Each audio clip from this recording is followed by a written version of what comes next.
everybody, and welcome to the 2023 Indy 500, and we're all set to go racing as well. 2 hours of practice as well. The top 12 go out for the first hour, and then the second hour get used for the last chance qualifiers as well, which means it is literally go, go, and go. So much action as well. Alongside me in the commentary box to talk you through it as well for the first 25 minutes before we hand over to IndyCar Radio is Josh T and Omi, and we're showing the pictures because for some reason I've been a bit of a fool and forgotten about those systems that I need to show in because now it's not working. So while I get that sorted, hello to Josh. Are you looking forward to today's action? Yep, looking really good as well. That's wall power going into the banking at turn 1 as well, but getting ready for bump day, the practice before the qualifying as well, but all looking good on this front as well. And Omi, hello to you as well. Final practice before we all get into the action as well. Fingers crossed it's all going to be good because we need some excitement after 2 pretty dull touring car races we've had so far. Oh, come on, give us some excitement after those 2 races, and we really do need something.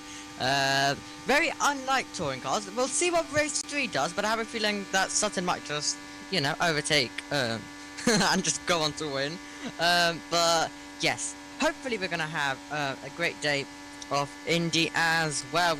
We know that how good the Indy 500 event is, so it's kind of guaranteed to be exciting for us as we build up to the Indy 500 race. So it's going to be hopefully another great day of Indy 500 after a bit of a boring British touring cars racing. Let's take a look at your Fast 12 qualifiers then. It's Felix Rosenquist, Alexander Rossi, Alex Palou, Rinus VK, Scott Dixon, Tony Kanaan, Takuma Sato, Pato O'Ward, Santino Ferrucci, Marcus Ericsson. Then we get in as well with Benjamin Peterson and Will Power. They are your 12 qualifiers coming in as well. Eddie Gross says, hello everyone. Rod Brown, hello, says, yes, Josh, can you bring your as Wells as well? Thanks, Josh. Yeah, let's all bring as well. Into it as well. Go on. It's the Fast 12 qualifiers as well, and then later on it's the last chance qualifiers as well for their practice session, and then as well after that it's the Fast 12 qualifying, and then as well after that it's the last chance qualifying, and then as well after that it's the Firestone Fast 6 as well. Nicely done. Just to give you a quick information about how this session's going to work, myself, Josh Numi, I've got to go and call the final race of the day for the British Touring Car Championship that we'll be leaving you in around about 20 minutes. We're going to be transferring over to the IndyCar Radio Network with full timing pictures available to you as well, and then that'll be around about a hour of us as well being away, and then as soon as it's over we're back with you for the last half hour of the IndyCar test as well for this practice session. Then we are with you as well all night as well. We're staying with you see, I know I'm just doing it deliberately now. We are staying with you throughout all of the qualifying session from 7 p.m. British Summer Time all the way until 11 p.m. British Summer Time as well. Then there is a gap between, an hour's gap between 8 and 9. We will be showing you the Grid Network pre-race show throughout that, so hopefully everyone's going to be excited because we've also got North Wilkesboro coming in as well. Crazy schedule as well. Haha, you kill us all. Yeah, we will be keeping that up. Here's Pato O'Ward then across the straight. It's like when if you say it, it's like if somebody tells you not to say the word bomb in an airport, immediately all you want to say is bomb. Because it's like it gets stuck in your brain to start thinking about it. So you've said don't say as well. All you want to say as a commentator is as well. Don't put your phone on speaker in an airplane when someone who just says random stuff. Yeah. Because that could go definitely very well. also. The Giants. I need to say it as well more. I don't say it as much as you guys. I need to start saying it more. I think I picked it up from Josh. Don't get into the interesting train, that's all I'll say. There's a huge spider just alongside the commentary box here, and there's a whole web, so we need to get some decoration in to clean that up throughout the week as we continue to look on the circuit. This is Takuma Sato on his practice. Santino Ferrucci's done 234.649 miles per hour. Pato O'Ward 234.190. Power 233.797. Rosenquist 233.374. So the times are looking around about the same and competitive between the two of them. But let's see what Sato can do down the back straight. Hello to Dan Perry. Hello to Chambers watching on as well. Rod Brown says rooting for Graham Rahal today as well. Yeah, to see if he can get through. Veruktaka as well. Veruktaka? I hope I'm pronouncing that right. You need to put 3 syllables so I can pronounce it for you as well. I don't want to get your name wrong as well. Same with it being a crazy schedule. It really is a crazy schedule as we come into it. Hey! What? We're part of Matthew Owen's Twitter profile. Yes, he sent me that photo last night, which is all 3 of us reacting to a crazy thing. I think that was on Lundgaard losing on his time or something or other. But yeah. He's put it as his new Twitter photo. By the way, just information for you as well on USRN tonight as well, what their coverage is going to be. Matthew has sent me a text message to what it's going to be. Here we go. So 2 p.m. Fast 12 on USRN2. Myself, Josh and Naomi commentating on that one. And then at 4 p.m. We'll shift over to main USRN, and that will be the bump and pole sessions with Matthew and us lot here as well. He's joining us in the comms box to crown the pole for the Indy 500 as well. Exactly who's going to get to call that, I'm not sure. I think I took it yesterday with the bump day stuff, so Matthew thinks should get the call there, but it's all about, this is the only part of the coverage we all sort of sync up with throughout the month of May as they come through across the line. Palou now to the top, 235.609. That's the fastest lap speed. That's the fastest we've seen in the month of May so far. 235.609 for Alex Palou. And he is flying in that Chip Ganassi, Josh. He's really pushing out the board.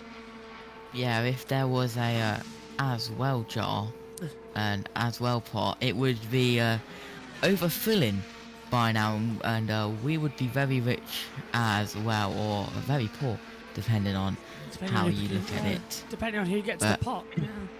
Yes, but Alex Palou is out on track, currently exiting the banking on turn 4, coming towards the yard of bricks, 238 miles per hour across yard of bricks, hits 240, hits 241 through turn 1. Last speed was 234.337 miles per hour, so fraction off of his best time, but still finding the good stuff. Let's go down to Marty Schneider in the pit lane. 12 practice session here. Why? Alex Palou's a great example because he goes so fast here on this run. There's virtually no wind out there today. Will Power made a 4-lap run, and that's going to be his only run of the day. That's the plan because they have to go out very early, Dylan. But everybody wanting to practice because, hey, weather conditions are way different than they've been the entire month. Going to be warm today with very little wind, Dylan Welch, and that's going to be a big factor. Absolutely, Marty. We caught up with Santino Ferrucci, who just is done for the day here, or done for this session, I should say, after simulation run. So 234.9, but what are the conditions like out there right now? I mean, I don't know that we could ask for a better day for qualifying. I mean, look, it's beautiful out. It's a little warm, but I mean, there's no wind. To be able to qualify and no wind, it makes the cars, you know, all right, I'm not going to say predictable. It's loose in all 4 corners, but man, loose is fast right now, and you know, we got to hang on for at least 4 more laps. I think we got what it takes. I think that's very clear. All right, Santino Ferrucci fast here in these opening few minutes of this warm-up session. We'll see what he's got a little bit later in qualifying in the run for the pole. Steve Letarte. Yeah, thanks, Dylan. Good morning, everyone. You guys are working hard down on pit road. Diff and the boys are in the booth. I went for the best view in all of Indianapolis. 10 stories above the yard of bricks on top of the pagoda. And Townsend, if wind and weather is your drinking word, I'm not sure you're going to make it to the 5 o'clock finish in the front row qualifying, because that's what everyone is talking about. And I'm a little old school. I don't quite trust all the instruments, so I came all the way up here to confirm dead still wind. But the question I have for you and Hitch, who have experienced the challenge of 4 laps, 10 miles at speed, what about the temperature? What about the sun? Can you dial your car out with these absolute perfect conditions this morning? Well, the easier part today, Steve, is gear selection, because you don't have to worry about a tailwind. But the harder part today is downforce setting, because of what you just talked about with track temperature. It's already 99 degrees. I would expect it to be over 110 by the time these guys start having their shootout. And then the critical decision is, what downforce setting do you run? We've talked about it all day yesterday. You want the big first lap or the consistent 4? You know, where are you gambling on the average? And those will be the decisions everybody's going to be debating over the next hour or 2. Got a yellow. Yellow is out there as Marcus Ericsson comes across. So where that's come from. Out there on the TV pictures. So the yellow has been thrown, we believe, for track inspection. So that's it. Oh, hang on a minute. No. Issue here. There's smoke coming out of the 21. Bulldogs on turn. That's VK. Renus VK has issues. VK's got smoke coming from the back. So what's happened there? We've got to keep an eye on. Has he touched the wall? No. Engine or something sparking from the rear of the car coming out of turn 3 and 4. So we haven't seen anyone hit the wall. It's just mechanical issues that have brought out the yellows. And VK were coming to the pit lane. Sparks presumably coming out of the headers. Yeah.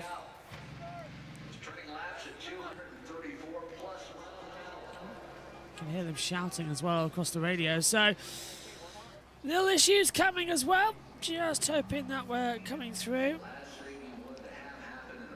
How far away are you behind as well? Yeah, I've just realised actually that's blocking it. Let's go down pit road. In a minute, we're going to set some television history here, I think. I'm going to interview another pit reporter. How about that, Diff? Kevin Lee has some breaking news from the Rahal, Letterman, Lanigan camp. What's going on back there, Kev? So I know they had extra chassis out last night just searching for speed, and I just went back and checked in with their VP, Ricardo Null, and he said they were seriously thinking about changing the chassis and probably would have done it, but before they even made that ultimate decision, they found out you're not allowed to change the chassis. The cutoff is 6:15 p.m. on Friday night. Once you've gone through tech and entered the car, the only way the chassis could be changed is if it crashes and you get permission from IndyCar. So just being slow is not an option. So the Juncos team that changed on Friday, that was their deadline to get it changed. You can't come out slow like you did in the old days and go to a different chassis. So what's the overall atmosphere in the RLL camp right now? Obviously, they have 3 cars below the cut line right now. So if you walk back there and didn't know what was going on and the dire situation, honestly, I don't think you would see anything different. Everybody is calm, relaxed, they're ready to go. But internally, mentally, yeah, they're thrashing right now. So they've done everything they can. They've changed the rear clip, the bell housing of the car. And Rico said, we have gone to some things that we learned in the wind tunnel that honestly we didn't believe would work. And he said, you know, if this does work, we're going to be kicking ourselves for why we were so slow at Texas and starting off. So they're going to theory now and what they saw in the wind tunnel and hoping it applies to the real world. But it's big uncertainty right now. Isn't it just unfathomable? I don't think anybody thought coming into the month of May that Graham Rahal would be the one who could be on the chopping block and be the one who missed the race. Oftentimes it's someone that crashes on Thursday or Friday, but I do remember saying early in the week it's going to be somebody that we don't expect. But unfortunately, I kind of expected that one of the teams in peril was going to be the Rahal team from what we saw in the test. They didn't have great pace here last year, which is remarkable because Rahal had a car to beat 2 years ago, and they won the race 3 years ago. But slow at Texas, slow in the test. I feared that they were going to have some trouble, and they have. All right, good stuff, Kev. We're going to let you go get ready for the practice session coming up, Diff. But that's going to be the story of that session coming up next here on Peacock. But it's just crazy what's going on with Rahal, Letterman, Lanigan Racing, who, to reiterate what Kevin said, they tried to go to another chassis for all 3 cars below the cut line. They were told they could not do that. Well, And as well, we've just seen it on the circuit, VK has finally come to a stop at the top of turn 3, and he's been told to stop by the AMR safety crew. We're going to tow him back because he's leaking oil across the entire circuit. So this isn't great news, Josh. We could be under yellow for quite a bit of time. Yeah, it really is not good for Venus VK. Not really what you want going into pole day and bump day. Also, so that's going to have to be a quick job for the 21 team. He could be starting worst 12th, which at least he's going to make the 500. He just might start it from the fourth row of the grid. Okay, we are going to take this opportunity in a few moments. We're going to switch over to the IndyCar radio network while we're under this yellow. We've got most of the cars setting lap times out there, so it's Palou 2:35.609, Ferrucci 2:34.972, Pato O'Ward 2:34.826. Then we got VK 2:34.801, Sato's 2:34.193, Power 6 2:33.937, Rosenquist 2:33.733 in 7th, and Ericsson is 8th 2:33.536. So yes. What's going on? They stopped someone on the track? Yes, it's VK who's come to a stop with sparks and smoke coming out from his rear exhaust on the left-hand side of the car. So at the moment, he has stopped, but we are just waiting with the yellow flag still out there while they do a quick inspection of the track. Then we should go back to green shortly. We are a few moments away from when we were going to take over as well, because we have got the British Touring Car Championship, their third and final race of the day to cover. We're on here for that at 5 p.m. as well until about 5:45 as well. So that's why so about an hour we're going to miss, you see. That's why we're going to have the IndyCar Radio Network take us through that for the next hours. VK comes in, puts on some new black primaries as well. Gets it all checked out as well from the Firestone warm-up tyres he had. Look, that's another £2 added to your pot. Look, just saying as well every now and then isn't going to be that bad as well as Venus VK. Sorry, that's Santino Ferrucci with the craziest hairdo I've ever seen in my life down there in the pit lane. It's looking absolutely ridiculous. Can she touch it? A lady's asking as well. Yeah, Ferrucci just having a lot of hairdos as well. Green flag is back out then here at the Indianapolis Motor Speedway, but we're not going to see many of them throwing themselves out onto the track, because why do they need to? Because everyone's already done their quick times. So at least that's some excitement, Omi, more than what we've seen in the touring cars, which we're about to switch to. Yeah. Well, hoping that the touring cars with the reverse grid is better, but we'll see when we get there. But yeah, already more exciting than the British touring cars. So yeah, and I don't think Sintel's going to be happy with what's happened to VK as well. Neither am I. Okay, we're going to swap over now as we watch Ed Carpenter. He's locked in for the Indy 500 as well, just missed out on bump day. We're going to switch over now to the IndyCar Radio Network team, so you will see a please stand by screen. It will be a maximum of 30 seconds. Don't go anywhere. We'll be back in a few moments, handing over to the wonderful team at IndyCar Radio Network.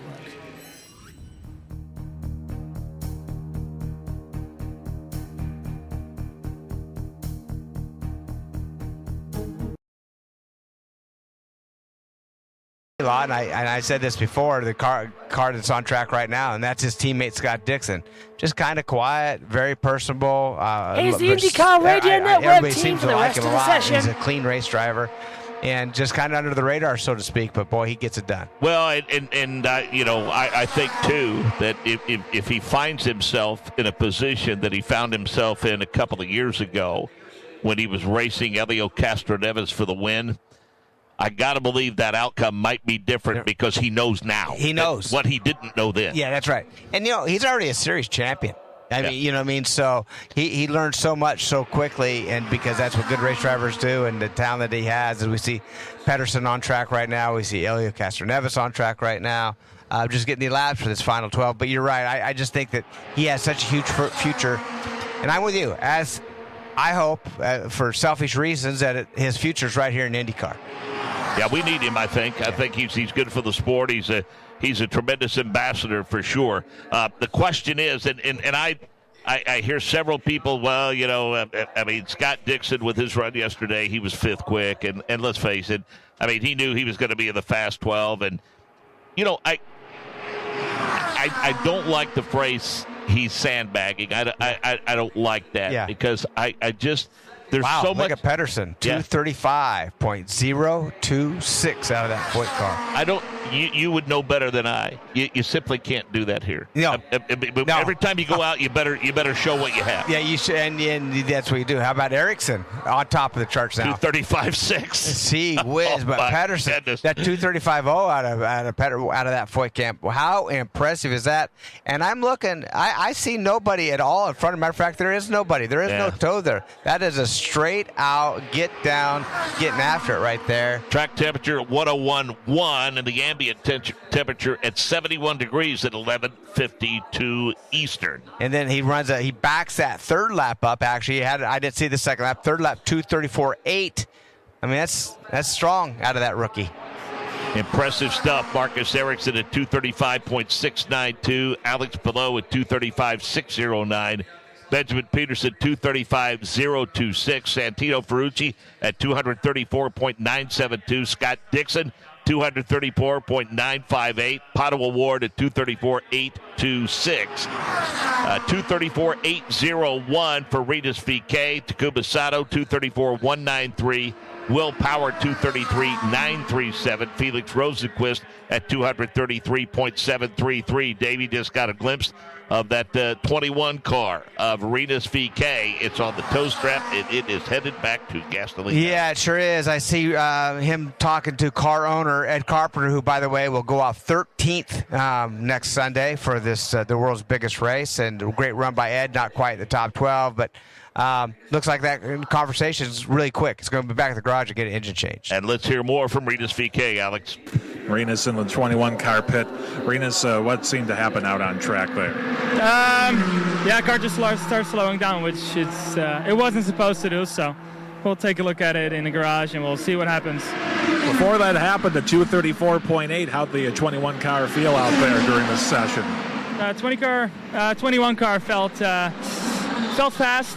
We got a good balance. I think we can make a few little tweaks, so we'll see how that goes. But anyway, I think we're looking good for qualifying.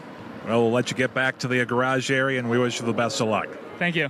Yeah, and if either Alex or Scott Sander want to follow that story up in a few minutes and kind of make their way back to Gasoline Alley and keep us surprised as to exactly what the issue is. In terms of engine manufacturers, Chevy had to be happy after yesterday's Fast 12, Davey. Felix Rosenqvist, Alexander Rossi first and second. Rinus VeeKay was third quick. Then you go down the line. The 8th spot goes to Pato O'Ward. Santino Ferrucci 9th quick. And then 11th to 12th, Benjamin Peterson. Yeah, that's right, man. And Peterson coming, actually doing a little cool-down lap. Had a chance to come in to the pits, but we see him go down the front ready.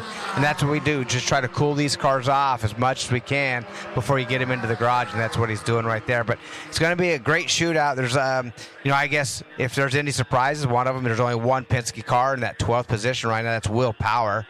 A little surprised with that. And the other one-car team is Ed Carpenter. The rest of them, they all have teammates, and I would have to think they're going to work together to try to see what they can do. Now it's one and done. It's all about the draw. Oh, I think they go backwards if I'm not mistaken. I didn't look at that mark. Yeah, we I got apologize. top 12 here. It'll Will Power and then Benjamin Peterson, and then we'll end that round of 12 with Felix Rosenqvist. Yeah, there you go. So you see Tony Kanaan looking on. He's one of the cars that has not been on track, just kind of watching what the teammates are doing there, but I don't know if he's going to come out right now. We see Alexander Rossi, who held on to that front spot for a long time yesterday till his teammate Rosenqvist bumped him off of that in that other McLaren car, but we'll see what kind of times Rossi could shoot up right here. Yeah, it doesn't look as though the TK is in a hurry to get. He's not dressed like he's getting. No, he's got the McLaren colors on, but it's not a race suit, so it doesn't look like he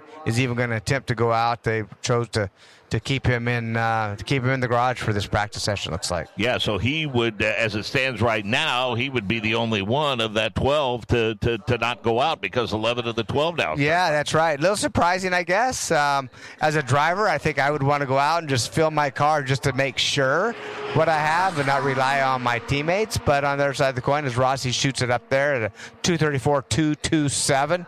That puts him in that 8th position in this practice session so far. 2 decades worth of experience, I think he probably feels, Yeah, but sometimes when you're going for the pole, you feel like a rookie. You want every bit of information you can. Obviously, he knows what he's doing. That team knows what they're doing. And the great thing about this is how do you pick a pole winner? I mean, really, how do you do it? I mean, they're all so good, and it's going to be so close. And there's a lot of times there's some conditions on exactly what that track's going to be on that particular time. So it's going to be exciting day. This makes it fun, honestly. Erickson at 2:35.692. Alex Below at 2:35.609. Takuma Sato up to 2:35.121. Benjamin Peterson 2:35.026. Santino Ferrucci, 2:34.9. Scott Dixon at 2:34.958. Pato O'Ward at 2:34.826. Renus VK at 2:34.801. However, an issue of some sorts with that car. He wasn't sure. Neither are we. So we'll leave the speculation up until we can maybe get more a definitive answer as Scott Sander is going to make his way back to Gasoline Alley to that Carpenter garage. Rossi at 2:34.227. Will Power at 2:33.937. Felix Rosenquist at 233.733. 11 of the 12 cars out turning laps. We see Tony Ganon in essentially, Arrow McLaren street clothes, and does look as though he's going to be getting in the race car anytime soon, but he is up on the pit box with the headset on. So if you would, Davey, give us your experiences of qualifying here. I know that there are 2 in your career that, as we've discussed over the years, that were very meaningful to you. Your very first, and then your return after many years off due to the accident at Texas Motor Speedway, which is one of my favorite moments of all time, is being a part of this network for many reasons. But you've always said that no 2 laps around here are ever the same in that 4-lap qualifying. Yeah, no, that's right. It's we always say as drivers, it's like when you go to the gym and you're working out and getting physically fit, you're looking at tapes, you're looking at working with your team and engineers, and then when it comes down to qualifying, it's who could hold their breath for 4 laps. That seems like the most important thing because we are on the edge and. Back, things are a little different now. We only had 3 attempts, Mark, on each car. I mean, once you had 3 attempts, you had to park that car and maybe get another one out. So it was just a little bit different pressure. It was a little bit different format. Still high pressure. Still every lap counted. And boy, it was definitely the toughest thing that I've done in racing is qualifying here, honestly. It's interesting you talk about when we had the 2 weekends of qualifying. I remember for years because Milwaukee was the race that followed the Indy 500 traditionally. If I'm not mistaken, there were teams that if they got it in the show on that first weekend, there were times when they loaded up and went to Milwaukee and tested before weekend number 2 of qualifying. Exactly. I mean, I look back at that and how we did things. Came right from Phoenix to here. Like you said, it was a 2 weeks of practice, 2 weekends of qualifying. And as you said, some of these teams that were solid in the race, they said, man, we haven't even ran the biggest race in the world yet. They're worried about the next one up at Milwaukee, testing to make sure they're good for that next event. And that's I remember, at one point, motor changes and things like that would happen late at night. They'd go right out to Raceway Park to fire them up and do shakedowns on them because the track was closed here at that particular time. Things have changed. A lot of different things happen now, but a lot of crazy things happened back in those days. And speaking of Milwaukee, the whispers have gotten a little louder about a possible return to Milwaukee. Well, let's all hope that happens. I think Milwaukee is a track that it's really fun. It's really challenging to drive. It's a 1 mile oval. You can definitely sit in one seat and see the entire racetrack, and it is always action-packed on that flat 1 mile oval, I should say. If I'm king for a day, the 2 that I would love to see come back would be Milwaukee and Watkins Glen. Yeah, those are 2 of the most historic venues that I think we need to get back to. Yeah, I agree, and I love Watkins Glen. I do think there's a few issues there for our cars. The track is outstanding. It's fun to drive. And just to be right out front, the guardrails scare me there. I mean, as fast as we're going, there's some guardrails there that need to have concrete or safer barriers. We've seen what guardrails do to our race cars. So that's the only thing there. But, I know that's changed too. And you know what I'm going to say when the track wants to come back, and that's Phoenix, because I have a lot of success there. Even though that's not the Phoenix you ran on. It's not. It's not the Phoenix, and I wish I could snap my fingers and switch it back, but it's not. But I've raced on the new configuration, Silver Crown cars. Still a lot of fun. I think that I feel these cars need to be there. I always felt that we put such good shows on. It's just the last few years there, to me, it was just timing. I mean, I go back so many photos of the good days, and the grandstands absolutely jam-packed, and, that was such a huge event, but got to get the timing of it right. But I don't know that it ever happened, but I tell you this, if they would allow me, I will promote that race. Well, I'm not a homer, but let's face it. I mean, Penske Entertainment, with what they've done the past couple of years, I mean, all the great things we're hearing about Detroit that's coming up, you see the success we've had in Iowa and all the buzz there is surrounding that event. I mean, in terms of an organization, the right pieces and parts are in place for growth to the schedule and new venues, and they'll do it in a manner that makes sense. Yeah, and that's exactly right. You never know what goes on behind closed doors, and as a promoter in other series, it's hard to get your schedule lined up, to get tracks to, mesh with you on the terms, and it's not an easy task whatsoever.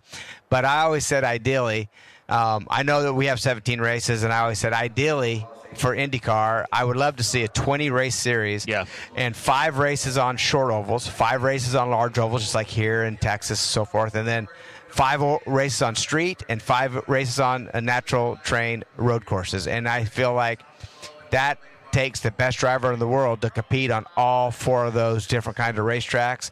And that means you as a driver, your team, everybody has to be switched on, because no other series in the world races on those race courses. And so, and having to do it equal amount of time, you have to be good at all of them to win a championship. And if you want those events to succeed once they're announced, buy tickets, watch it on television, listen to it on the radio, and support. That's right. Yeah, that's what it takes. It takes our fans. Yeah, it takes a lot of people. It takes obviously corporate help. It takes, but most importantly, fan support. And I can't stress enough, if you haven't been to an IndyCar race or you haven't been following it, you need to. It's exciting. It's competitive. We talked about 34 cars within 1 second in a 48-second lap or 45-second lap, wherever we're at now. I'm meshed together, but 38-second lap. And that close is unbelievable. That's right. Let's go back to Gasoline Alley, get the update on the situation involving Rinus VeeKay, who turned 6 laps before they had to tow it back to Gasoline Alley, Scott Sander. Tight lips here in the garage. Ed Carpenter, who wanted to be driving today, but instead firmly in his role as team owner, furrowed brow, and all of the, as they say, best and brightest from Chevy gathered around this. Is clearly a motor issue, an engine issue, and they have every bit of body work off of it right now as well. Looks like there's a little scorch to the under tray they got to deal with, take care of, picking at pieces of carbon fiber with their fingertips. But of course, the power plant's the bigger question. They don't know what the problem is yet, but as soon as we find out a little bit more, we'll let you know. He's eager to get out. Rinus VeeKay is, if they can again. Question is, do you even try to do that if you've got any questions about the car moving forward? Well, here we are at 12:05 Eastern, and from 2 to 3, position 7 through 12 to be determined before we go last chance qualifying to the Firestone 6 at Fast 6 at 5:15. And fortunately, with a 3-car effort, Davey, they do have the personnel they need to affect that change rather quickly if they need to.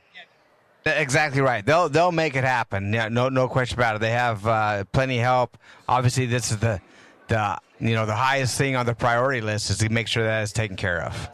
So again, Marcus Ericsson, Alex Palou, Takuma Sato at 235.692, 235.609. Takuma Sato at 235.121. Rookie Benjamin Peterson at 235.026. Santino Ferrucci at 234.972. Scott Dixon, 234.958. Pato O'Ward, 234.826. Rinus VeeKay, 234.801. Alexander Rossi, 234.227. Power, 233.937. And Felix Rosenquist, 233.733. Later today, Davey, when we get set to go qualifying around 2, and then again later in the afternoon with this particular group, Right now, conditions are probably somewhat similar to what they were actually yesterday in terms of the temperature, but obviously the wind direction has changed. There's no cloud cover. It's plenty sunny, which heats up the racetrack. So my question is there a challenge from an engineering standpoint that when you see a 235.692, is there any way that you think that you should expect that level of speed once we get to the next round this afternoon around 2 o'clock? Well, I think we're going to get close to it. I don't know if we're going to get quite that high. I do see the 234s, but another thing that I'm always looking at, we look at these times, we talk about these big numbers, that 235.692, as you just said, by Ericsson, Pelot right there as well, the 235.6. But I go over to this no toe speeds, meaning that means there was nobody on the racetrack like a straightaway ahead of them to help them to get a free little toe down the straightaway. Guess who's on the top of that? That's that A.J. Foyt car, Peterson, at 235.026. So it tells me if we were qualified right now, yes, but as temperatures go up, I think times are going to come down, and this probably won't surprise you, but second quick right now is Scott Dixon on that no-toe report, and third is that other A.J. Foyt racing car, so they're stout. Let's hear from Scott Dixon again, 234.958, Alex Wolf. Well, Scott, yesterday morning when I talked to you after that morning practice, seemed to be some questions with the PNC Bank Honda as we get ready to go with that almost 235-mile-per-hour lap. Do you think you found answers? I don't know. Like, I think everybody's kind of, when you lead these sessions, just because there's a lot of downtime before you get to, actual qualifying where, you probably get a little too much time to think about it. But yeah, it felt okay when you did the one lap. But yeah, it looks like all of the cars are fairly strong. There's some pretty big toes out there, which definitely muddies the waters for a lot of people. But yeah, we'll see. With how close this is, like you talked about the tight field, boy, is it sort of a mental game when you got to really buckle down and have those 16 perfect turns in the qualifying run? I think it's just more of hitting your balance right, making sure that you get the right downforce level. So, some of those things are made before you even, head out. So, you just hope that you nail it right. Look forward to see what you do. Best of luck. Thanks, man. Looking at video back at the Carpenter garage with Reedus VK, and it's essentially a scope that they're actually looking down into the engine compartment. AJ used to use one just like that, didn't he? Yeah, it was just like, what was it called, a hammer. So, right now you have all the Chevrolet members down there looking. It looks like in the number 2 cylinder, if I'm not mistaken, or number 4 actually, that they're looking at right now in one particular cylinder. But there's no urgency to change. It's not like they're ripping the car apart to change engines. Yeah. And you have all the, like I say, the Chevrolet engineers down there, Ed Carpenter in the background, just kind of waiting to see what's going on with his team and car as one of the Chevrolet guys has that scope looking down one of those cylinders. And what it basically just, you look down in that scope, it's lit. You can see everything. You can see, whether there's a crack in the piston or any scars in the cylinder wall. But right now, a little surprising that engine just isn't just automatically coming out because time's of the essence right now. As we look right now at the 2 Rahal drivers, which would be Graham Rahal being one of them. And then, last weekend, we had how a week changes. Last weekend, you had Lundgaard on the pole of the road race. Right now, you have Lundgaard and Graham Rahal talking whether they're even going to make this race or not. Or maybe one of those two on the outside looking in right now. So pretty interesting. We see Ferrucci and his teammate Peterson walking back in the garage area with huge smiles on their faces for sure. Talking about Felix Rosenqvist in that run late, if Felix qualifies better than 8th, he will be the 8th driver in history and first since Jimmy Vasser to improve or maintain his starting position at each of his first 5 starts. So far, he's 29th, 14th, 14th, and 8th. And I won't call him the Rodney Dangerfield of the NTT IndyCar series in terms of getting no respect, but I know sometimes maybe the results aren't what you expect with his ability to qualify, but bottom line is this. I mean, obviously, Pato O'Ward thought enough of him as a teammate to go to bat for him last year, but it looked like he might not come back to that team. Yeah, I mean, we really wondered, and I have a lot of, when Felix first showed up on the scene was in Indy Next Car, and he won immediately. I mean, he was just so fast and so good, and you know, you see the talent was just there. And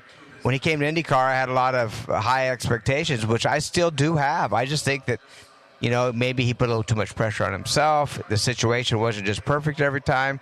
But I think foremost is he needs just to have a little bit of luck on his side. We see how fast he is. We see he could get poles, but he needs to win races for this team and hopefully assure his a long-term ride for him. So again, this session is for those that have made the Fast 12, and we are looking at Marcus Ericsson, who's turned the fast lap at 2:35.692. Pelot, Sato, Peterson, and Ferrucci, the top 5. Then Dixon, O'Ward, VK, Rossi, Power, and Felix Rosenquist. Marcus Ericsson, defending Indy 500 champion, only 2 times since 91 as the defending 500 winner, won the pole position. Both of those times, Helio Castroneves in 2003 and 2010. We're talking about Rinus VeeKay. A note on him.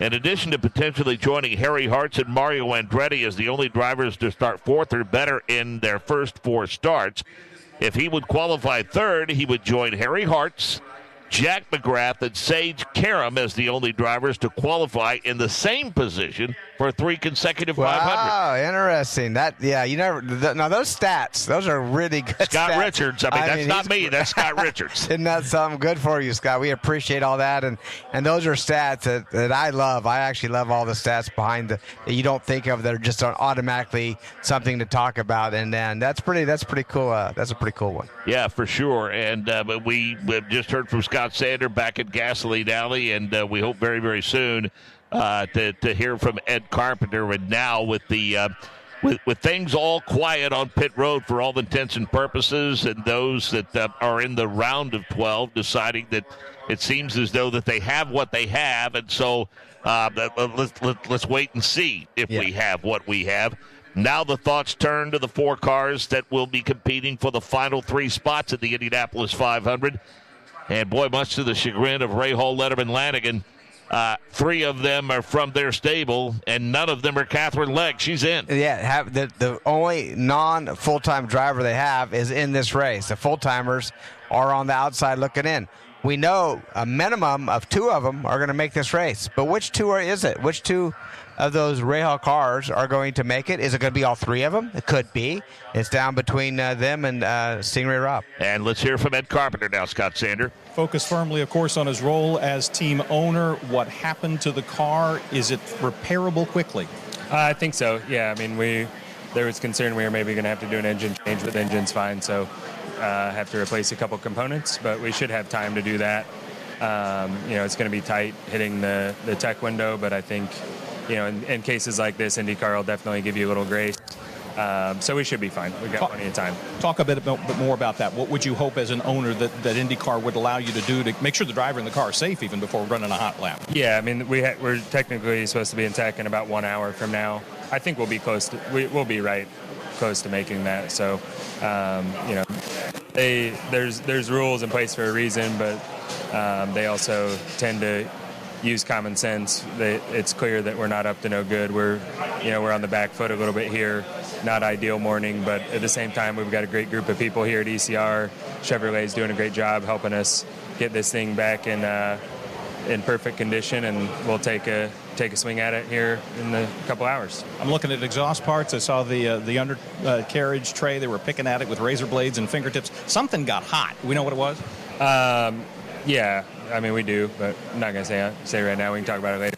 Some secrets stay in the garage. That's Ed Carpenter. Yeah, good stuff, and good hustle, Scott Sander, for giving us the inside there. And I think, as we've talked about before, and you heard Ed reference it, when it comes time to get to tech inspection, yes, there are rules. Yes, there are deadlines, but the technical director happens to be a guy by the name of Kevin Blanche, and Rocket has been in that position before. Yeah. As a crew chief, as a team manager, and that's, I think, among the many things that makes him the perfect person for that position. Yeah, no, one thing with Rocket, I consider Rocket a really good friend. I mean, we talk all the time. But if I'm back in a race car, if I own a race car on a team, he treats everybody the same. It doesn't matter who you are. It doesn't matter the situation. But he has, as Ed said, they have common sense. They know they're not up to, they had an issue here. They know it's for the fans to put on a show out there for these fast at 12. And Rocket knows that as well. So Rocket is, you can say, just before we go, just make sure you're here, right? It's not, if he's out of spot, and no other competitor is going to complain about that.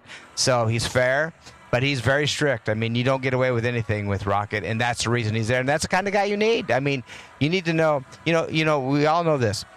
His boss is Roger Penske at the end of the day. Yeah. In the day, it's the boss is Roger Penske. But he treats Roger just like any other team. You got to pass the tech. You got to pass the rules. You got to do it. The rule book says, and he's going to enforce it. Well, and I will say that hats off to him, because things have advanced, because I used to do hospitality tours, and I know that the number of personnel that they need for tech inspection because of the computer age, those numbers have dwindled a little bit. It's a lot more technically advanced now. Yeah. Computers do a lot more. I-beams and things like that do a lot more for them. And to that end, to show you how long he's been around, Doug Bowles tells a funny story about Kevin Blanche. He said when we first formed Panther Racing and we wanted him to be our crew chief, he said, I called him and I said, we need, a cover letter and a resume detailing your experience. And he said, and so I got it in the mail and it said, Dear Panther Racing, I want to be your crew chief, Kevin Blanche. That's all they got. And they hired him, and the rest is history. That is no surprise. That's just him. He'll tell you the way it is, and like I say, a great guy. And you know what's great with him? It doesn't matter. His job's over. For example, at St. Louis last year, IndyCar's done. His job's over, and guess what? He's staying up late to watch the Silver Crown cars go around there and race. He'll be at a dirt track somewhere one night. He's a race guy. Or he's on the business end of a rod and reel. Or, now don't mess with his fishing either, right? I mean, so, but everybody respects him.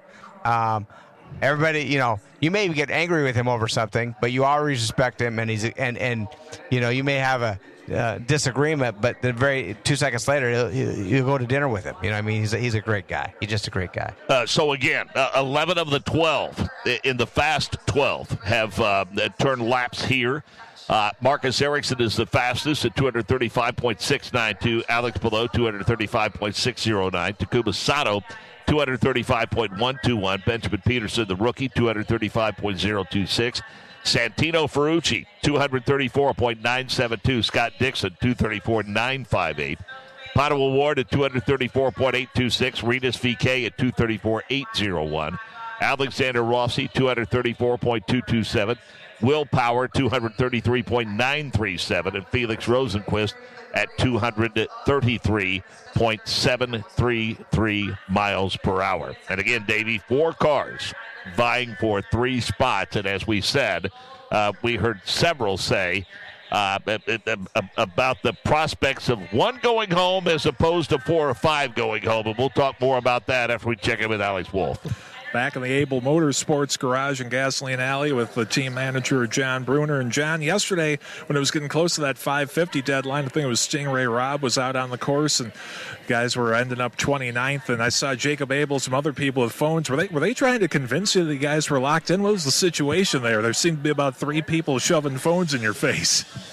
No, we knew we were going to be close. The Malukas run scared me a little bit because, like, oh boy, that was really nice run by David, and I figured Stingray was going to be close to that.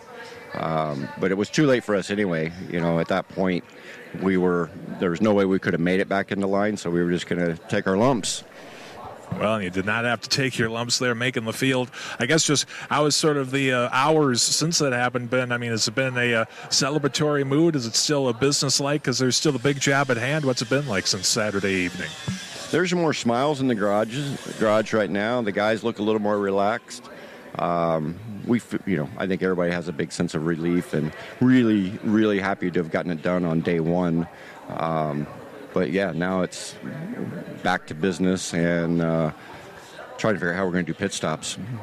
And with the pit stops, with that, the fact coming from Indy Next where you don't have live ones, what's that process been like putting together a pit crew that's going to have to make 6, 7, 8 stops come next Sunday? Yeah, that part's been interesting. We have most of the spots filled here. I've heard from multiple people over the past 2 or 3 days.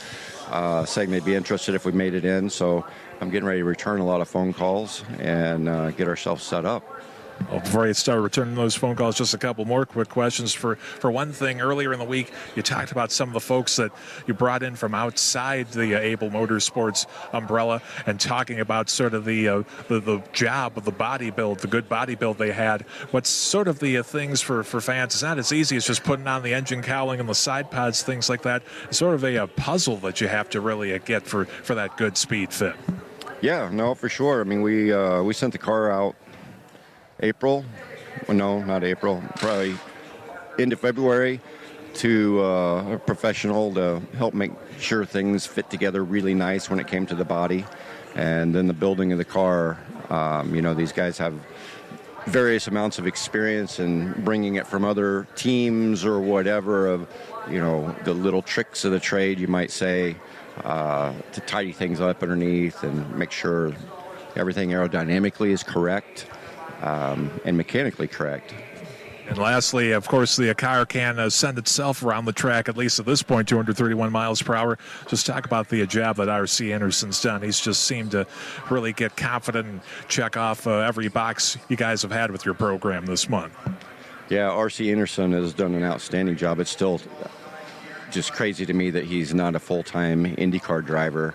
Not driving the car since 2021. Strapped him in on Wednesday for ROP, and you would have no clue. There was zero rust. Consistent, did his job. Anything we asked him to do, just no issues. He just went out there and did his job like he's been doing it every weekend. John Bruner, congratulations on yesterday, and wish you the best of luck this week. Thank you so much. Let's head over to Scott Sander. With Scott McLaughlin, who has been surrounded by fans. I think he's knocked out about 40 autographs in the last 40 seconds, it seems.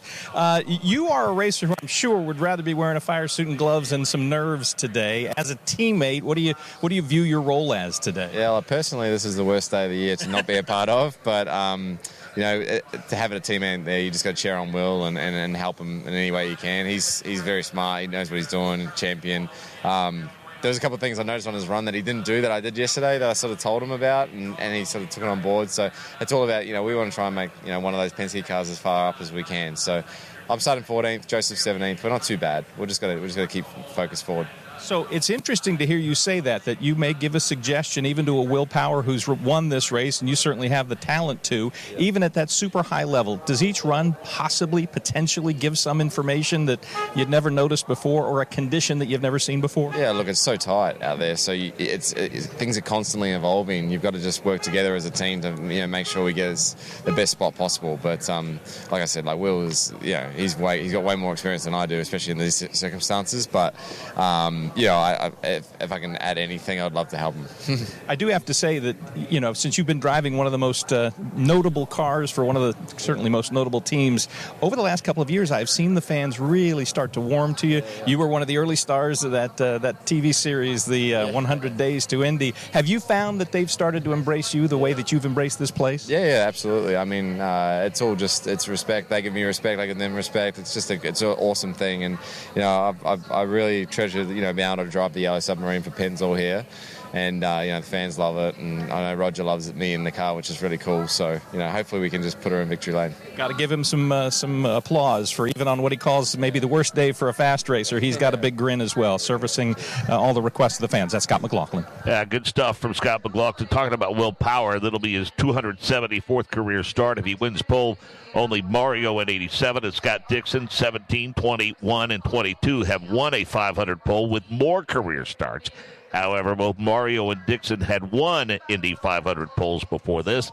Believe it or not, with all the poles that he has won, this is one that he has not, Davey, which is interesting. It is interesting, and I'm glad I learned that stat a little while ago, because I thought just knowing how many poles he has, how good he is, I figured he was on pole here. I know he won the race, but pretty interesting that Will Power has not got a pole.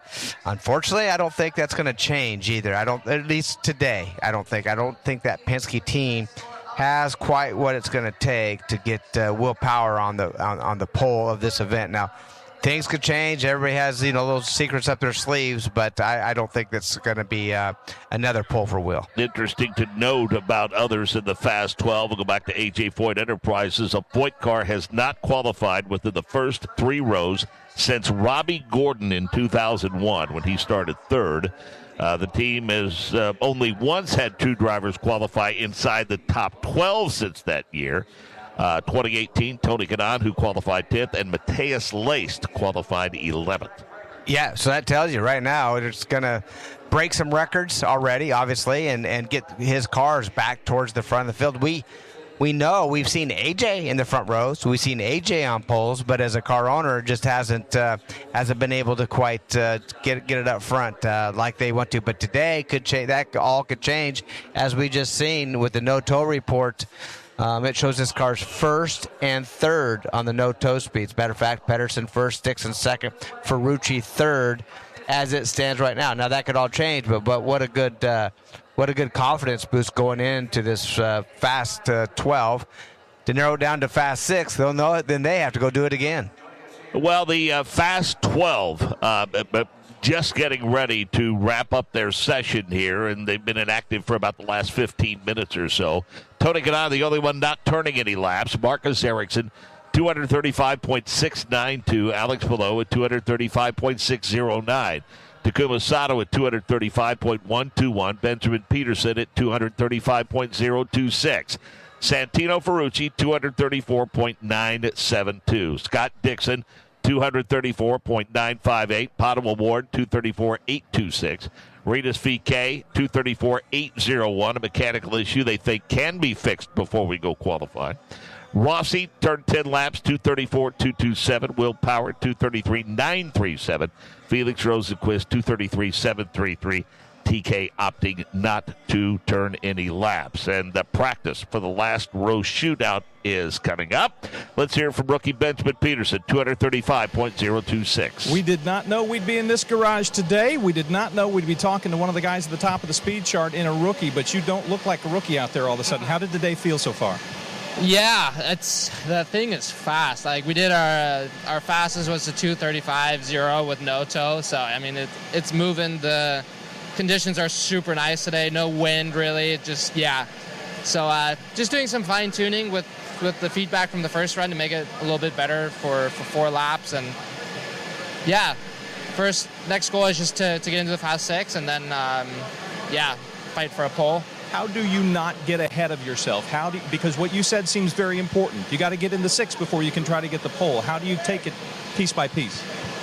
Yeah, you just got to stay calm, work with the very talented engineers here. Obviously, the car is really naturally fast with the whole package, so just managing a little bit what the balance is doing, lap 3-4, but very subtle changes that we're going to be doing. So we know what we got. We're going to stick to it and just stay super calm, focused, just deliver on what I need to do. The team will do the same, and yeah, just one step at a time. Even veteran racers, I could hear a little gasp in their voice when they saw that 5 after the 2 and the 3. 235 is a pretty cool point. As a racer, do you know you're going just a tick quicker than you did the day before? I honestly had no idea. We did 235 until I did an interview right after the run. So, the thing's just hooked up, and the engineers are doing a great job just making these very little adjustments from what I'm giving feedback on. And yeah, it's a privilege to do this with this team and in general, just to be able to do this. So, I'm enjoying it a lot. You've got a teammate who will be a competitor today. Do you share much information? Do you talk a lot? Oh, yeah. We're working super close together. He did his first run, gave me feedback on the car. Yesterday was the opposite, so it's a full team effort. We're really working hard. Benjamin Peterson's got a lot ahead of him today. Ever get that backward pickup truck up to 235, Dave? Not quite. But boy, it'd be these are days that you miss as a racing driver. Knowing that when you have a really good race car and you have a lot of confidence and you go out there and get it done, and these top 12 all have that. Nerves are still high, no question about it, but it sure is fun when you have days like this. And again, it's about time for the last row shootout. As we prepare for that, we want to take a road trip. It's a chance to get to know drivers outside of their duties in the NTT IndyCar Series, and this road trip is with Pato O'Ward. Race fans, strap in and hold on tight. It's time to hop in the car with an NTT IndyCar Series driver. This is the IndyCar Radio Road Trip. Time to take a road trip, and our guest is Pato O'Ward. Plenty of talk in the paddock last year involving more than a few drivers and prospects about Formula One. Do you expect that same chatter this year, and will you be involved in those conversations? Most likely, but I've got a task at hand in IndyCar, so I'm fully focused on that, and I think the F1 project will resume, shortly after I finish my IndyCar season. You sure seem to enjoy life in and out of the race car for sure, and away from the track. I know you've worked hard, but are there times when you're alone and you think about your journey to this point? Are you at all surprised or amazed, or just very, very thankful and very, very happy for the success that you've achieved so far? Thankful every day, for sure. It's been a joy ride.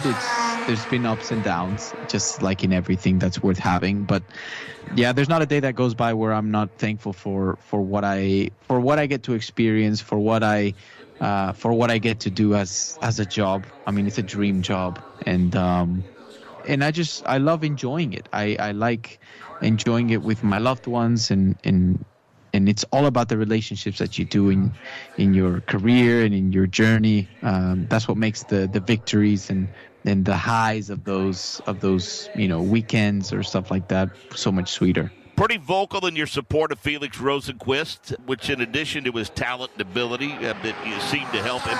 Remind those who may not recall about the positive attributes and what makes you guys such good friends. It's definitely been a relationship that just keeps getting stronger, and I've just really enjoyed his company. I know the team really enjoys his company as well, because he meshes with what the values are in the team, with how everybody gets along, and I just think we've developed a relationship that we both help each other, and we don't take away from each other, and I think that just elevates the whole team. When you're in a passenger car, do you drive at, just above, or way above the speed limit? Safely, of course. Slightly above.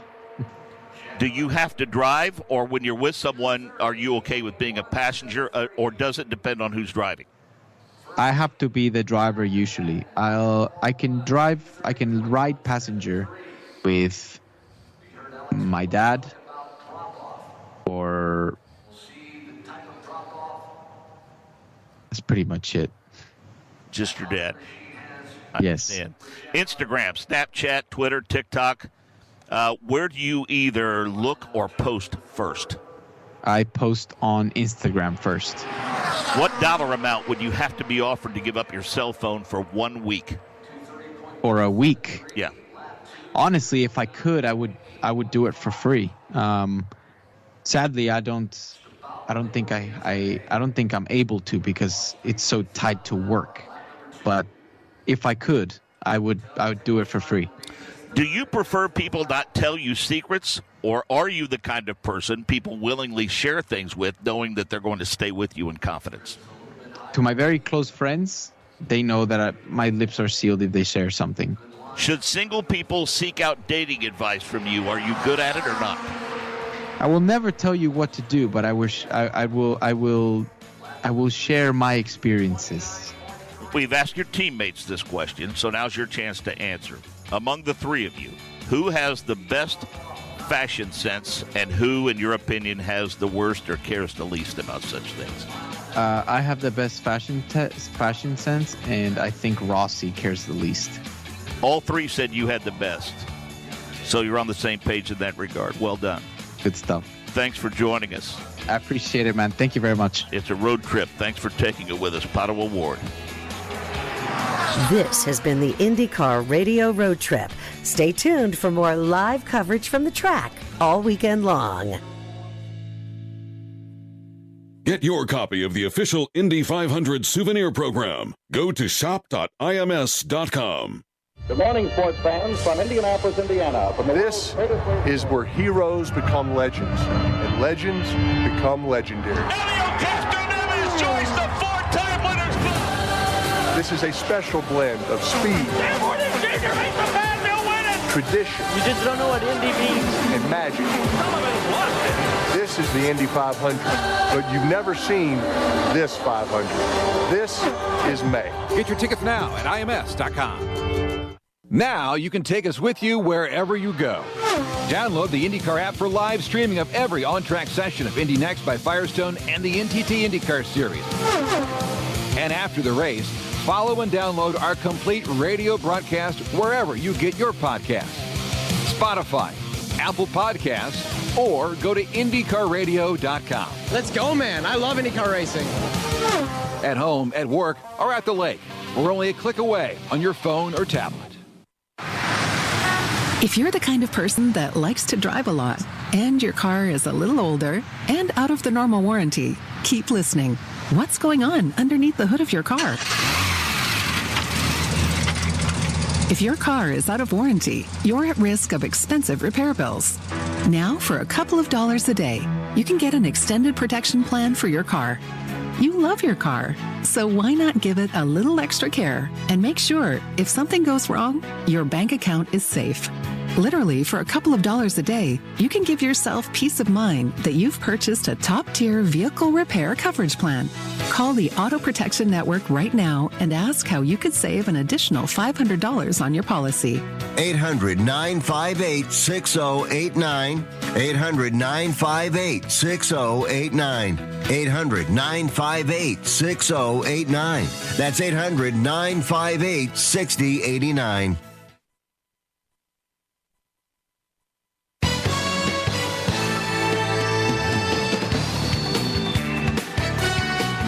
Race fans, now you have a chance to download your own audio copy of the greatest spectacle in racing. Go to IMS.com, click on the Race Fans tab, and look for our radio broadcast. This race, another classic Indy 500 broadcast, barely 75 years of radio. Available for purchase. Go to IMS.com to own a piece of radio history. On Memorial Day, the stars of the NTT IndyCar Series and the NASCAR Cup Series race back-to-back. The Indianapolis Motor Speedway, home to the famed Indy 500. Charlotte Motor Speedway will host the Coca-Cola 600. Nick Yeoman, PRN's Brad Gilley.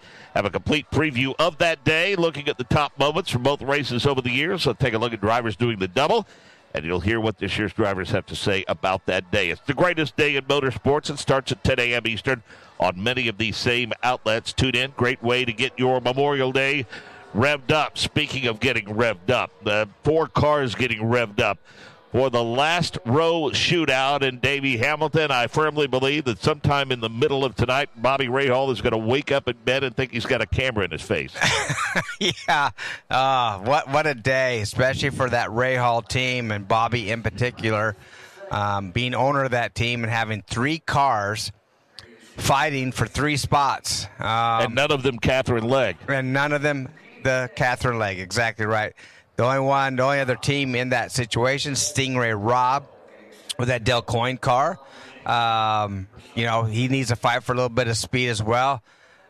When it comes to Rahal, Harvey has been out. Mark, not good. Not good. The speed that I see there, I don't know where they're at with their testing, but I'm assuming they're going for it right now, just no different than the Fast 12. Harvey went out, was only able to turn a 230.173, which is basically 5.5 miles an hour slower than the fastest of that last session of Marcus Ericsson.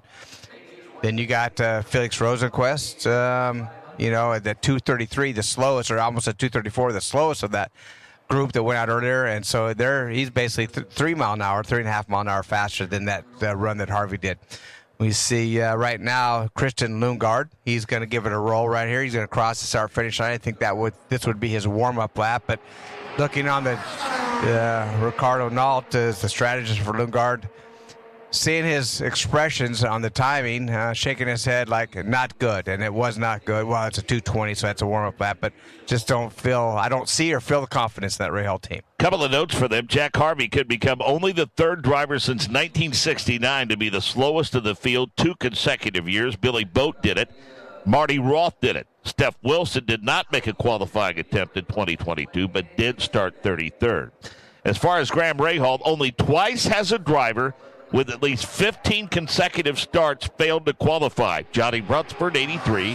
Tom Stephen, 91.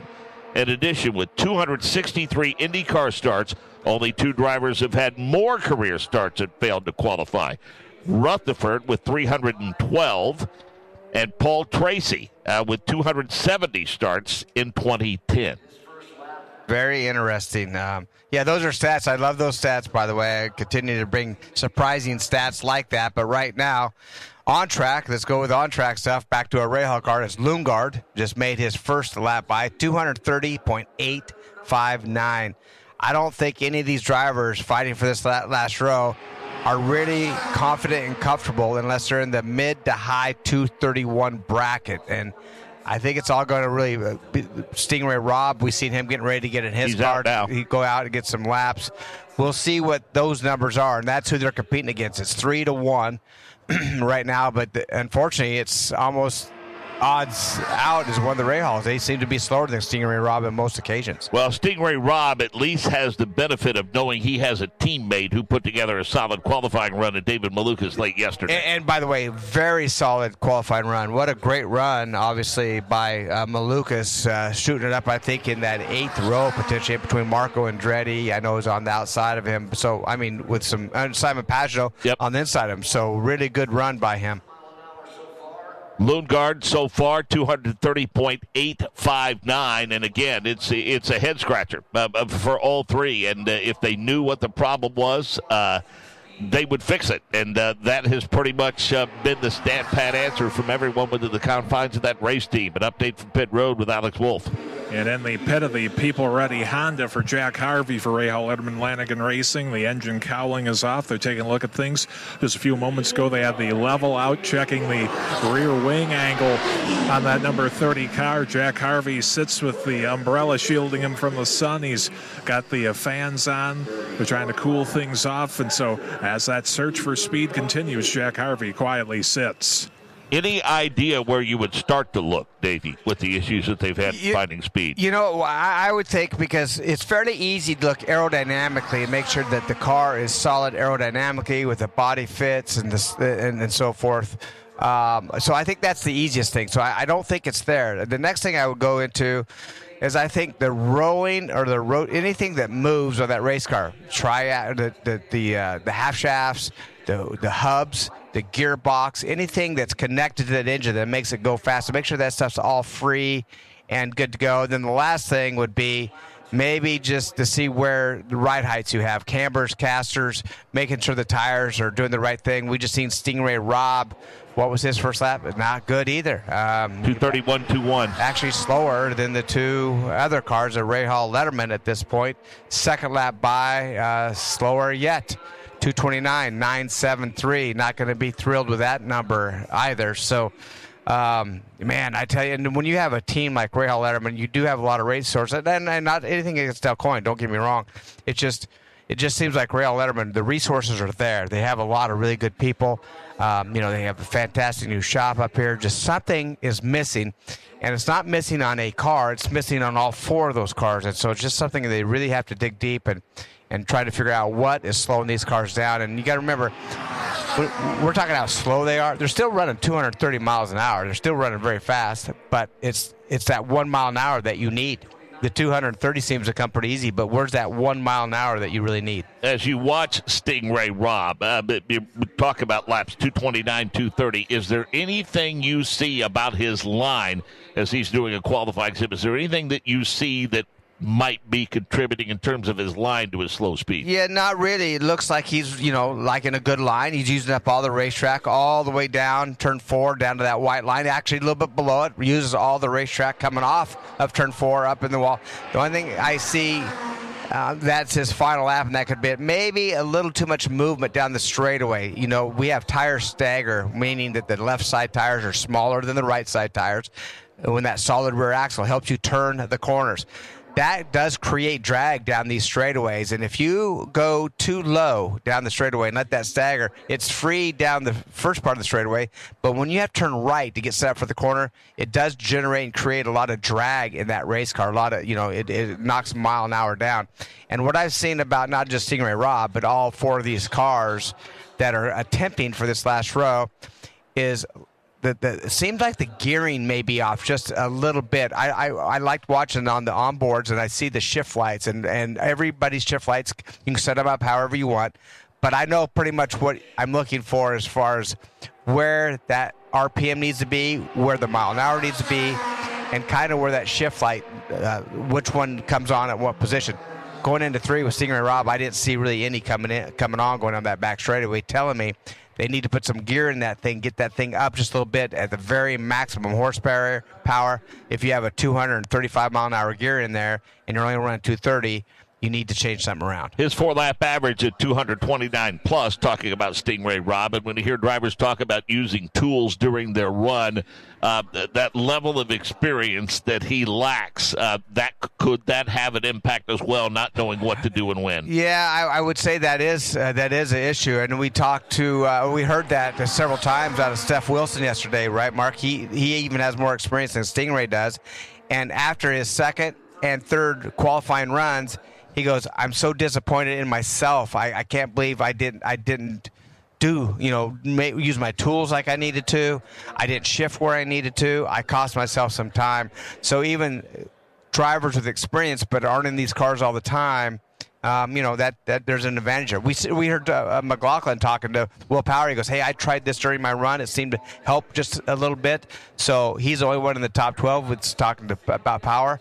So even McLaughlin, who didn't make that top 12, he's telling a veteran who's won this race before. So maybe some little things that may help him as Graham Rahal jumps up at the best, actually second best out of his team right now, still only at 230.629. Going back to that experience and that comfort level, especially when it comes to one-offs, that's where Takuma Sato has a huge advantage, not only being able to test here for Ganassi Racing, but also having a full race under his belt at Texas. Yeah, that helped. And unfortunately, that did not end like you wanted to. It ended up in the wall fairly hard, actually.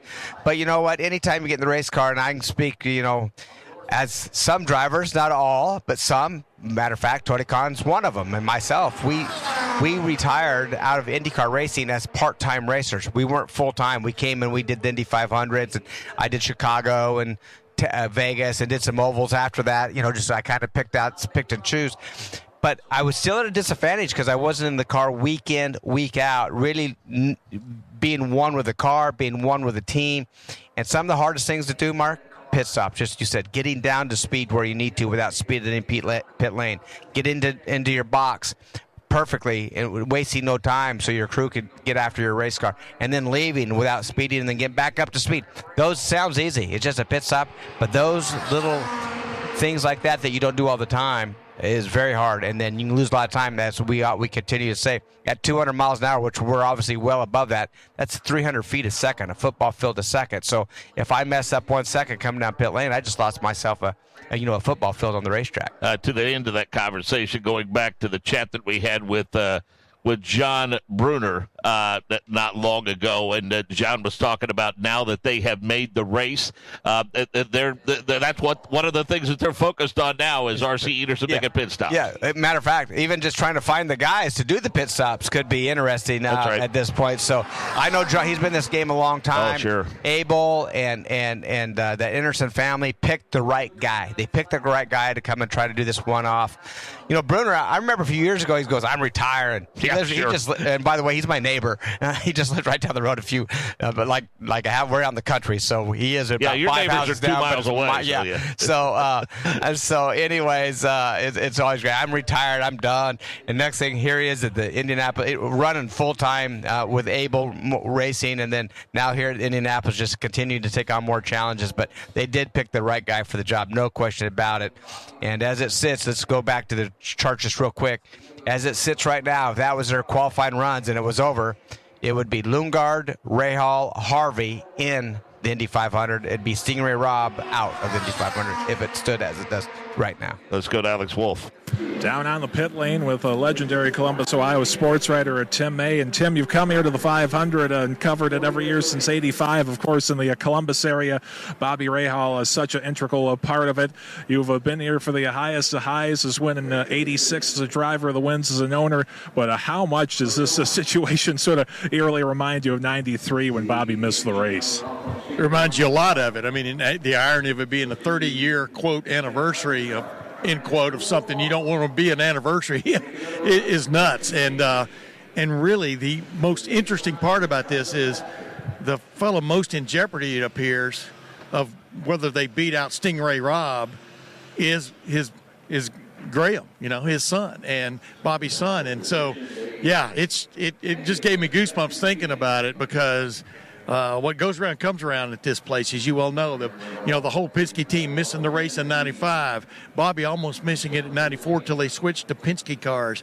Penske borrowing or leasing Rahal cars the next year and then missing the race because they wouldn't take Rahal engineering input. I mean, it's crazy what can happen to you. You can be on the top of the heap 1 minute with Takuma Sato in 2020. Rahal Letterman won this race, right, during the COVID year. Now, all of a sudden, they clearly have things in their car that are making it not go fast, even with 100 extra horsepower. So it's nuts. And to add the other layer to it, only one Rahal Letterman Lanigan car in the race, and it's Catherine Legg, who hasn't been here in a decade, and the three full-time cars potentially trying to battle to not be the one on the outside looking in. Yeah, and the interesting thing there is she was only 0.014 of a mile an hour faster, I think, than Christian Lundgaard.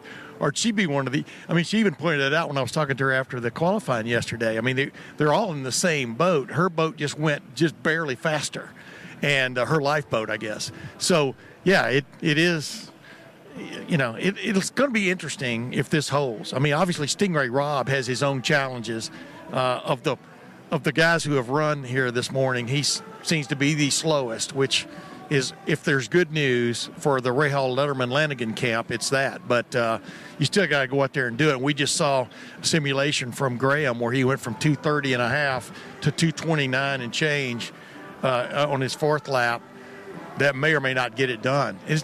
Alex, this is crazy. I mean, you're from Lima, you understand. Obviously, Rahal Letterman Lanigan left the Central Ohio area several years ago. So my real attachment to them anymore is Graham, who was born and raised in New Albany, obviously with his dad. But still, Bobby and I go way back. And I know the frustration he's feeling, because when you get to this moment in the month, although it's really not a month anymore, it's really a week, right? Yeah. And you got what you got, and obviously whatever they changed overnight to a different kind of setup that they saw that was maybe a little bit better in the wind tunnel at one point in development here in the last several months. They weren't trying, but obviously it was not the answer, because they're still basically the same speeds they were a day ago. And, you talk about Graham and the potential of him being in the same boat that his father was in 30 years ago. Of course, there's sort of started to be this talk in the last week or two about Graham saying with his contract coming up, it's not necessarily a given that I stay with the team just because my dad owns it. And with that sort of a looming, I guess, drama, both professional and family of sorts, you have known him for so long, like you talked about. How do you think a situation like this would play into that? Well, at their level, it's a professional situation, because, like he pointed out, how long do you go being middle of the pack? I mean, busting your butt and being middle of the pack, And one of the things, that's why, this is so ironic, because 8 days ago, really 9, because it was qualifying on Friday, there was an indication they had kind of turned the corner, because Christian Lundgaard won the pole for the GMR GP Grand Prix. And Jack Harvey was they were all in the top 8, for that race, but it didn't follow through in the race. They didn't finish that way, obviously, but they were still competitive, top end competitive. And now all of a sudden you're here and they're at the very bottom of the totem pole. I mean, it's got to be very frustrating for Graham, because just when you think you've turned a corner, maybe you haven't. And the question is, where would he go if in fact he did, or would he just go off and run his businesses and things like that? That would be the big question. But yeah, when you're 32 years old, I keep reminding him that's about the age his dad was when he won Indy. But when you're 32 years old and you've had a couple of seasons like this, it definitely wears on you, and sometimes makes you say things maybe you wish you'd kept to yourself. But Graham, one of the reasons I've loved covering Graham all these years is he's a lot like his dad. He will tell you exactly what he's thinking. Oh, yeah, definitely what you see is what you get type of thing. Yeah, I've always enjoyed my relationship with Bobby Rahal. I mean, just because maybe it's because I was around him a lot. Number two, I made a point to be around him a lot. I mean, I cover Ohio State football, so you only have so much time, right? But they were always straight shooters with you for the most part of what's going on, from their viewpoint. Well, I know you had told me you sort of was semi-retired after your days of the Dispatch. Just real quick, how can the folks follow you? Yeah, I'm at Tim_May Sports on Twitter, which I'll be tweeting all day, and I have a YouTube channel like anybody else does, but also write and do things for LettermanRow.com and On3.com. I still cover Ohio State football. My wife says I'm not part-time. I'm full-time as far as she's concerned, but I still have a good following out there. Retired. But then I got dragged back into it, Alex. You'll go through that because you're one of those talented guys. They don't want to lose your equity, right? But I have always enjoyed coming over here and covering the drama. There's as much drama in qualifying here as there's ever been, even though the format's totally different. Well, Tim May, you've had some great insight. We appreciate you joining us. Anytime, Alex. You know that, man. Yeah, lots of good friends out there in the motorsports media world. He's certainly one of them, and happy to spend some time with him. So, Davey, if you go back to the open test here at the Indianapolis Motor Speedway, April the 25th, you've got Joseph Newgarden was at the top of the speed charge, 227.686. Connor Daly in the 227 range. Looking down through here and looking at some of the Andretti Autosport numbers, we see Graham Rahal was down on that weekend at around 23rd fastest. So given the fact the speeds are so much different, there's a lot of factors involved there. So what is it do you think these teams gleaned, if anything, from that test that they applied to this 2 or 3 or 4 days and over qualifying? Well, I think there was a lot to it, but as we just talked, things do change. I mean, and, what was interesting was May was saying was, they've been to the wind tunnels. They've checked all these things out. They came prepared for this event. They added 100 horsepower, and there's no extra speed. So what is going on? How can you find that? I mean, all those pieces seem that they've done the things properly. They've done the things right. But back to the wind tunnel, I don't think it's a body fit. I don't think it's an aerodynamic situation. I think it's more mechanical, that something is binding the car up. Well, in that test, by the way, now this is without the boost. Yeah. Okay. So Rahal, Letterman, Lanigan, after that test, they were 23rd, 26th, 28th, and 32nd. Yeah, so still not good, right? No. Still not good whatsoever. So they probably thought, well, let's go back to work. Or we know we're not faster, but everything that they've tried, obviously, is just been against a brick wall.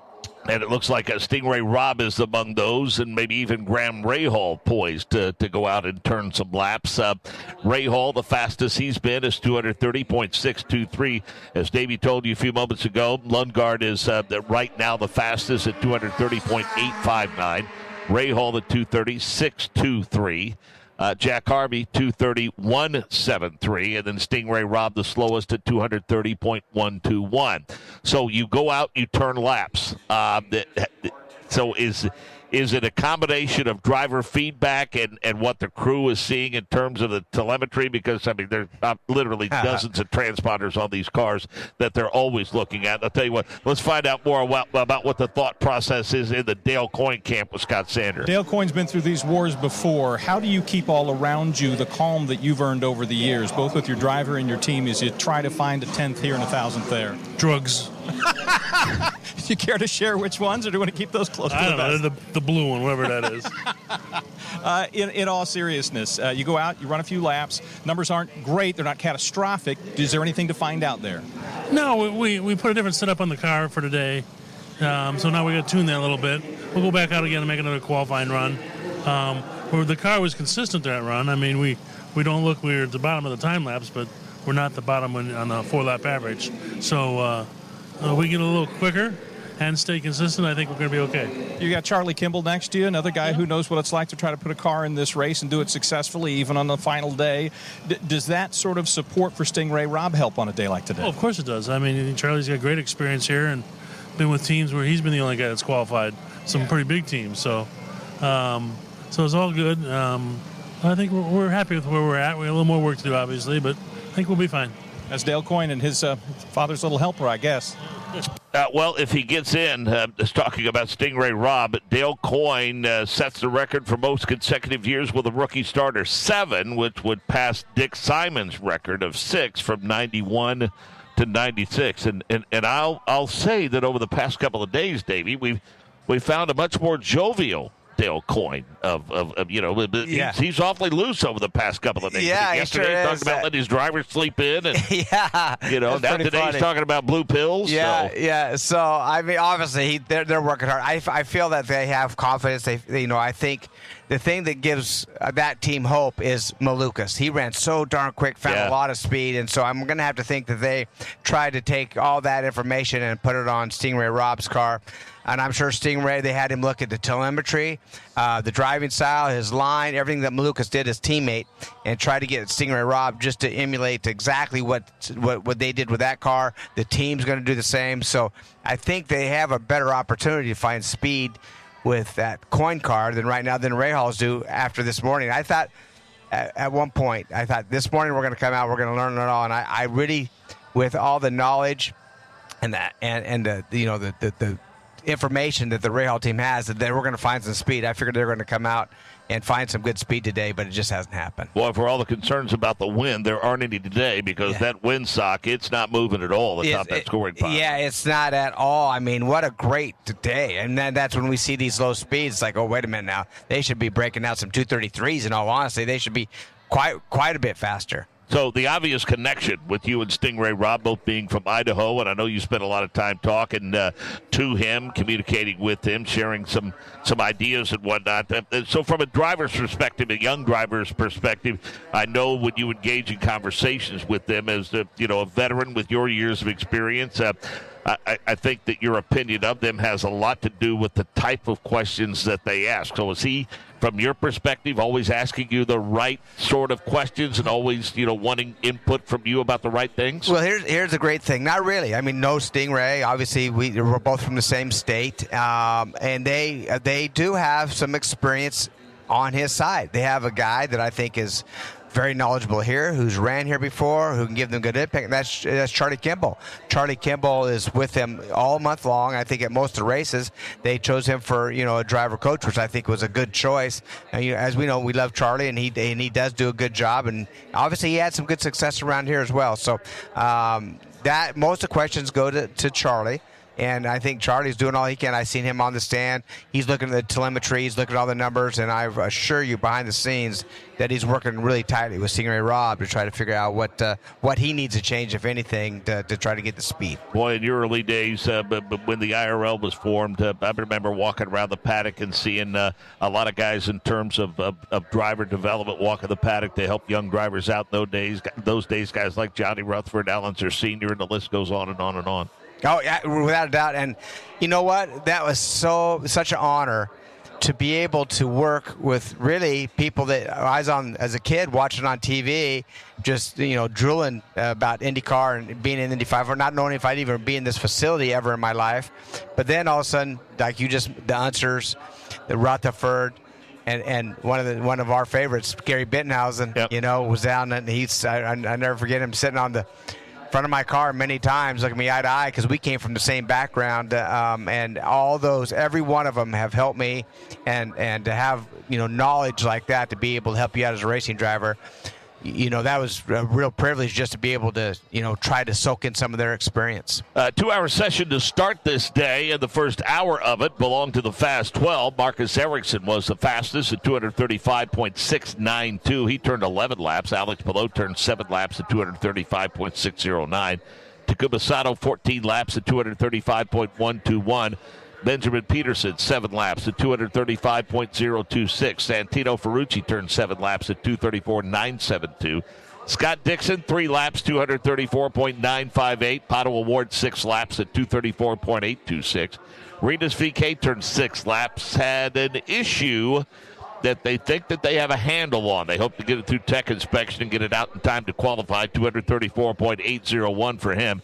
Alexander Rossi, who was second quick yesterday, turned 10 laps, 234.227. Will Power turned 7 laps at 233.937. Felix Rosenquist, fastest yesterday, turned 9 laps.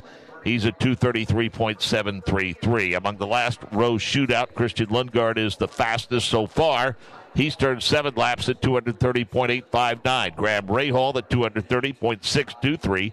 Jack Harvey at 230.173. And rookie Stingray Robb has turned 7 laps, 230.121 miles per hour. Alex Wolf with an update on Graham Rahal.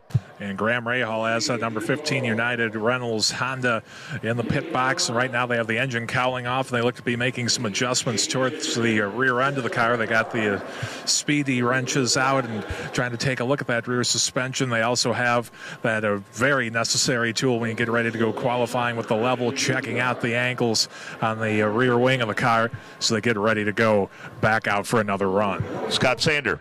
Just up the pit lane, Jack Harvey's crew is swapping out a front spring. Don't know if it's stronger, weaker, or just same version of a different version of the same thing, but it's the only thing they've changed so far, and frankly it took them about 10 minutes to decide to do that. What I'm struck by with all 4 of these cars is how little adjustment they've made so far. There've been a lot of polishing of parts, but not much of moving. So, again, work continues, and they are literally throwing everything, including, I think, Davey, the proverbial kitchen sink at these cars. Yeah, they for sure are. And what they're doing, more than likely, with that spring package is just getting the probably, the stiffer. Normally, the stiffer you have the car, the faster it is. That means that it's not rolling around, it's not scuffing off speed, but you have to make sure it goes through the corner freely. And boy, we see all 4 of those cars lined up down there on pit lane, and just doing all kinds of things. Stingray Robb, again, I see him. They're all still in their cars. There's Jack Harvey. They're bolting the front cowl back on his. They're all going to be able to probably get one more sim to run in before this practice session ends, and then it's going to be all out later this afternoon. And they do get multiple attempts. There's 4 cars. There's multiple attempts, but man, they're throwing everything at it right now. And once they get back into the garage area, knowing that they didn't find the speed overnight, they got a lot of work ahead of them. That's all 4 of these teams. 23 minutes left in this practice session. We'll go qualifying at 2 o'clock Eastern this afternoon to set the field for the 107th Indianapolis 500. Ryan Marine joins us now. His feature on the Indy 500 and the thoughts and impressions of the drivers trying to make the show. His conversation now with Christian Lundgaard. Coming from Denmark, what are your earliest memories of the Indianapolis 500? Was it something you could watch when you were growing up as a kid, or did you have to discover that a little bit later? I could, but I didn't. And I don't know what to say and the reason why. But I did watch it a couple of years ago, 2016, 17. That's the first one you can remember watching? I think so. Who won? Who won in 2016? Rossi won in 16. Would that be the one? No, must have been, I think it was the year before. 15 was Montoya's second? Was that the one where he was 2 laps down? Yes. Well, he went to the back. I know he had a penalty. I don't know if he was 2 laps. He was a lap down, I think, because he had. I know this because he had contact. They changed the rear wing of the car. And I think that's the first one. Must have been. Was it something that you thought you would like to do one day at that time, or was it just something that was on, it was racing, and you wanted to watch? Yes and no, because obviously I was in the whole European ladder, so I was dreaming of Monaco, and I got to race there in 2018 and 2021. So I mean, for sure, it's one of the pinnacles of motorsport. It is the pinnacle of motorsport. So it's the one race that you really want to do, and I've learned to understand that. I'm a little saddened by not having experience from the sidelines, and I have a racing friend that wants to do this race, but I told him come and experience it before because I didn't get to do that, and then get to experience both sides of it. Having experienced both Indy and Monaco, how do they compare and contrast? They're just very different. I mean, Monaco is Monaco. It is the best street circuit in the world, in my opinion, other than Macau.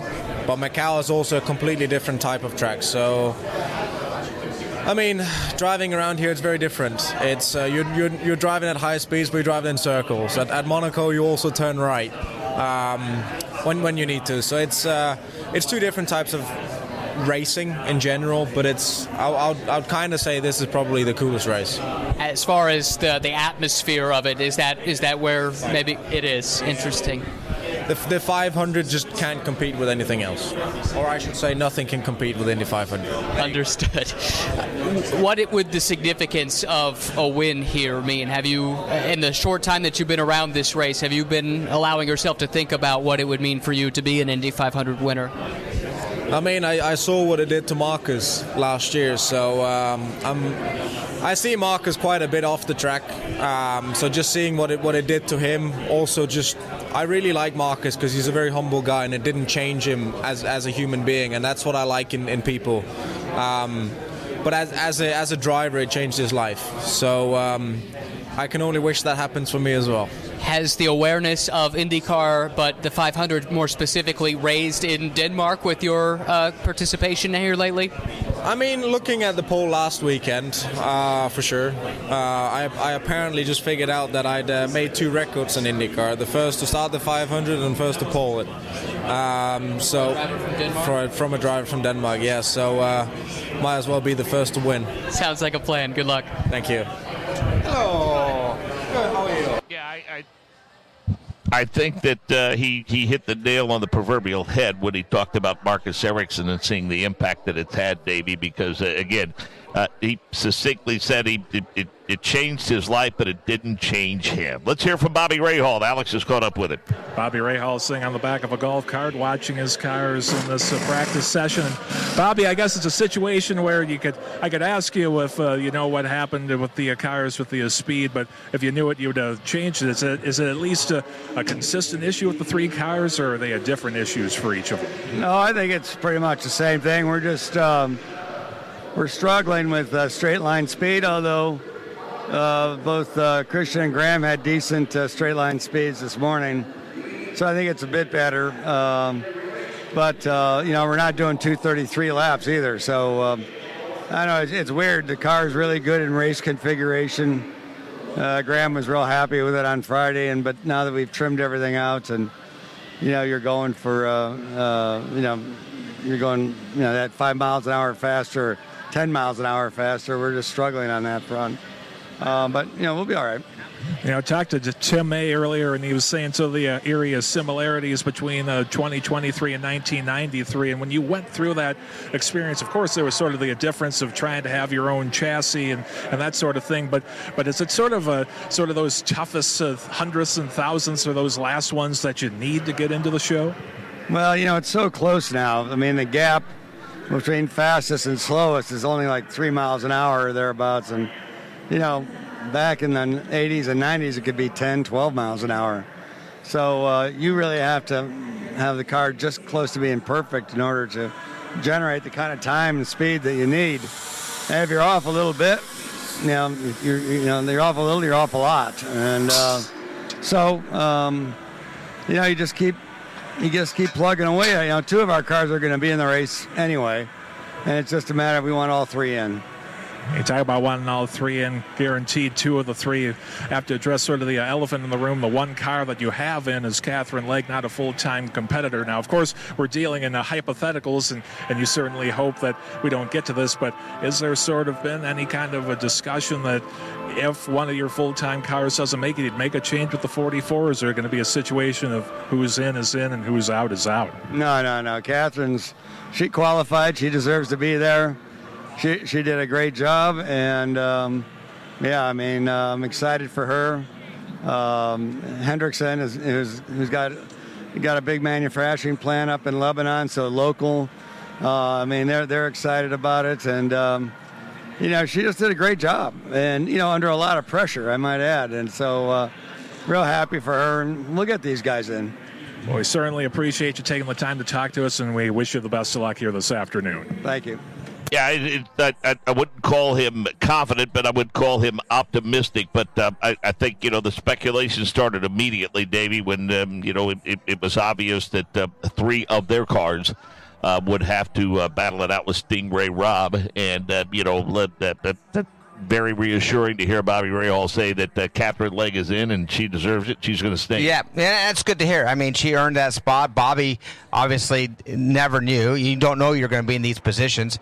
Optimistic because, end of the day, he will have 3 cars in this race. Right. It's which For sure. Three. He could have 4. Yeah. He could have all 4 of them in. And then he's a happy guy. But 3 for sure.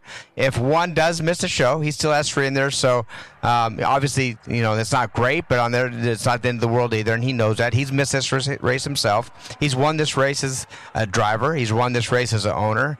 He knows what Indianapolis means. He knows the difficulties of it. And right there, it said it all.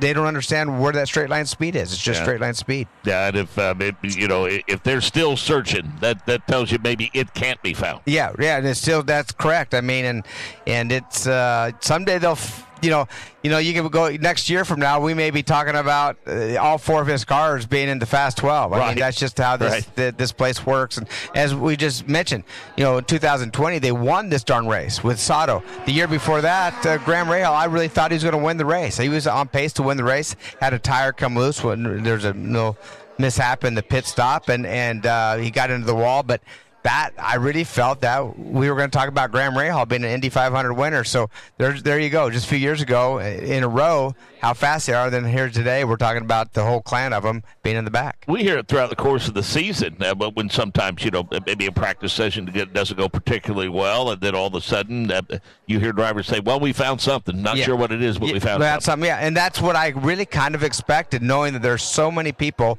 involved with that team. That and even with the Coyne, I kind of expected the same thing, that one of those 2 teams, with all the assets and all the experience they have, that they were going to say one of them was going to find something today. And I figured 1 or 2 or all of them were going to have much better speed today than they all have. Take a look at Christian Lundgaard. Tell us what you're seeing with his run now as he's about the halfway point of the backstretch. It looks good so far. Middle of that straightaway, where he's supposed to be. He goes up high, getting into that high entry, right down to that concrete patch towards the grass. Really good line, smooth.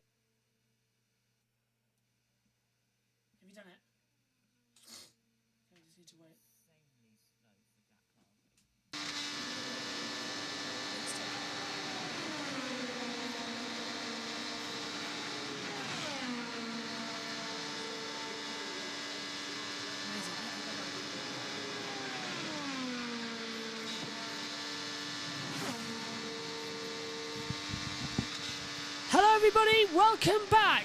The BT, thank you very much to everybody at IndyCar Radio. The JB Motorsports team have regained control for the final 13 minutes of this session. And I notice everybody has been in the chat as well, keeping everybody company. You are an amazing group of people as well. Josh T and Omi are with me as Christian Lundgaard's on a qualifying sim. We're looking now at the bump day runners as well. We've had the Fast 12 go out there, so now it's Rahal, Rob and Harvey and Lundgaard's turn as well to go through as well. Do you guys watch the stream on NBC or TV? We have Sky Sports F1 is how we watch it as well, so we're ahead of everything else as well. But let's welcome in the boys. Hello, Josh. Hello, Omi. Start with you, Josh. Boy, was that a long day for everything with British Touring Cars. Now can we get back to the proper stuff? And I feel more safe and comfortable at the 500.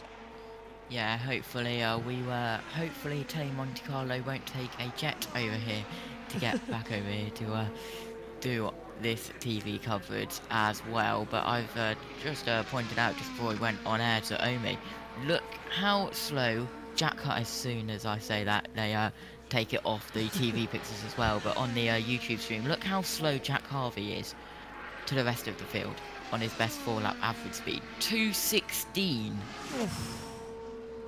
That is a really slow run as well. And if we're looking at people who's going to be bumped, with Lundgaard's at 2:30.440, Rahal 2:29.944, Stingray Rob 2:29.826, but it's Harvey who's 2:16.047. VK, who had that failure earlier on in the session, he's only done 2:29. He's on 2:30.56 in his time, but Lundgaard might get it through. So, a quick question to you then, Josh and Naomi. Who do you think is going to get bumped as well as we've been in this practice session? There's Bobby Rahal. Naomi? I'll let you go first. Just pick who is going to lose it. Jack Harvey. Oh really? Okay. I was going to go Graham Rahal won't make it really. Yeah, Rahal, maybe. I suppose one of the RLLs. Is it easier if one of the Dale Coyne Racing don't make it in, i.e. Harvey or Lundgaard, because then Danica's 100% safe? Danica, do I say Danica? I mean then Catherine's 100% safe. Catherine is 100% safe. Yeah, but remember what Matthew told us yesterday was the fact is that they could still give her car to one of the main season entries. True. So it's not over yet for her. So, yeah. Tony says Stingray looking likely in trouble as well. Let us know in the chat as well. Who do you think is going to get bumped from the Indy 500 as well? This is everything we want to find out. Reminder of our coverage. In around about 40 minutes time we'll be live for the top 12 shootout. Then there'll be an hour. That lasts an hour. Then we have an hour's break as well, and during that hour's break we're going to be showing you the Grid Network as show, so that's going to be coming up on here, so hopefully everyone's going to be loving that. And unless there's been a red flag or anything like that, it's just some extra little coverage that we can show going forward. Looking ahead to NASCAR this weekend, IndyCar's qualifying session and everything as well. Then we're going to be rejoining with USRN with Matthew Owens as well, joining the commentary broadcast after he's finished with everything as well, so that's good. Josh Birch, Rahal just gave an interview and said Legg will be driving that car. Brilliant! Rahal said so. Brilliant!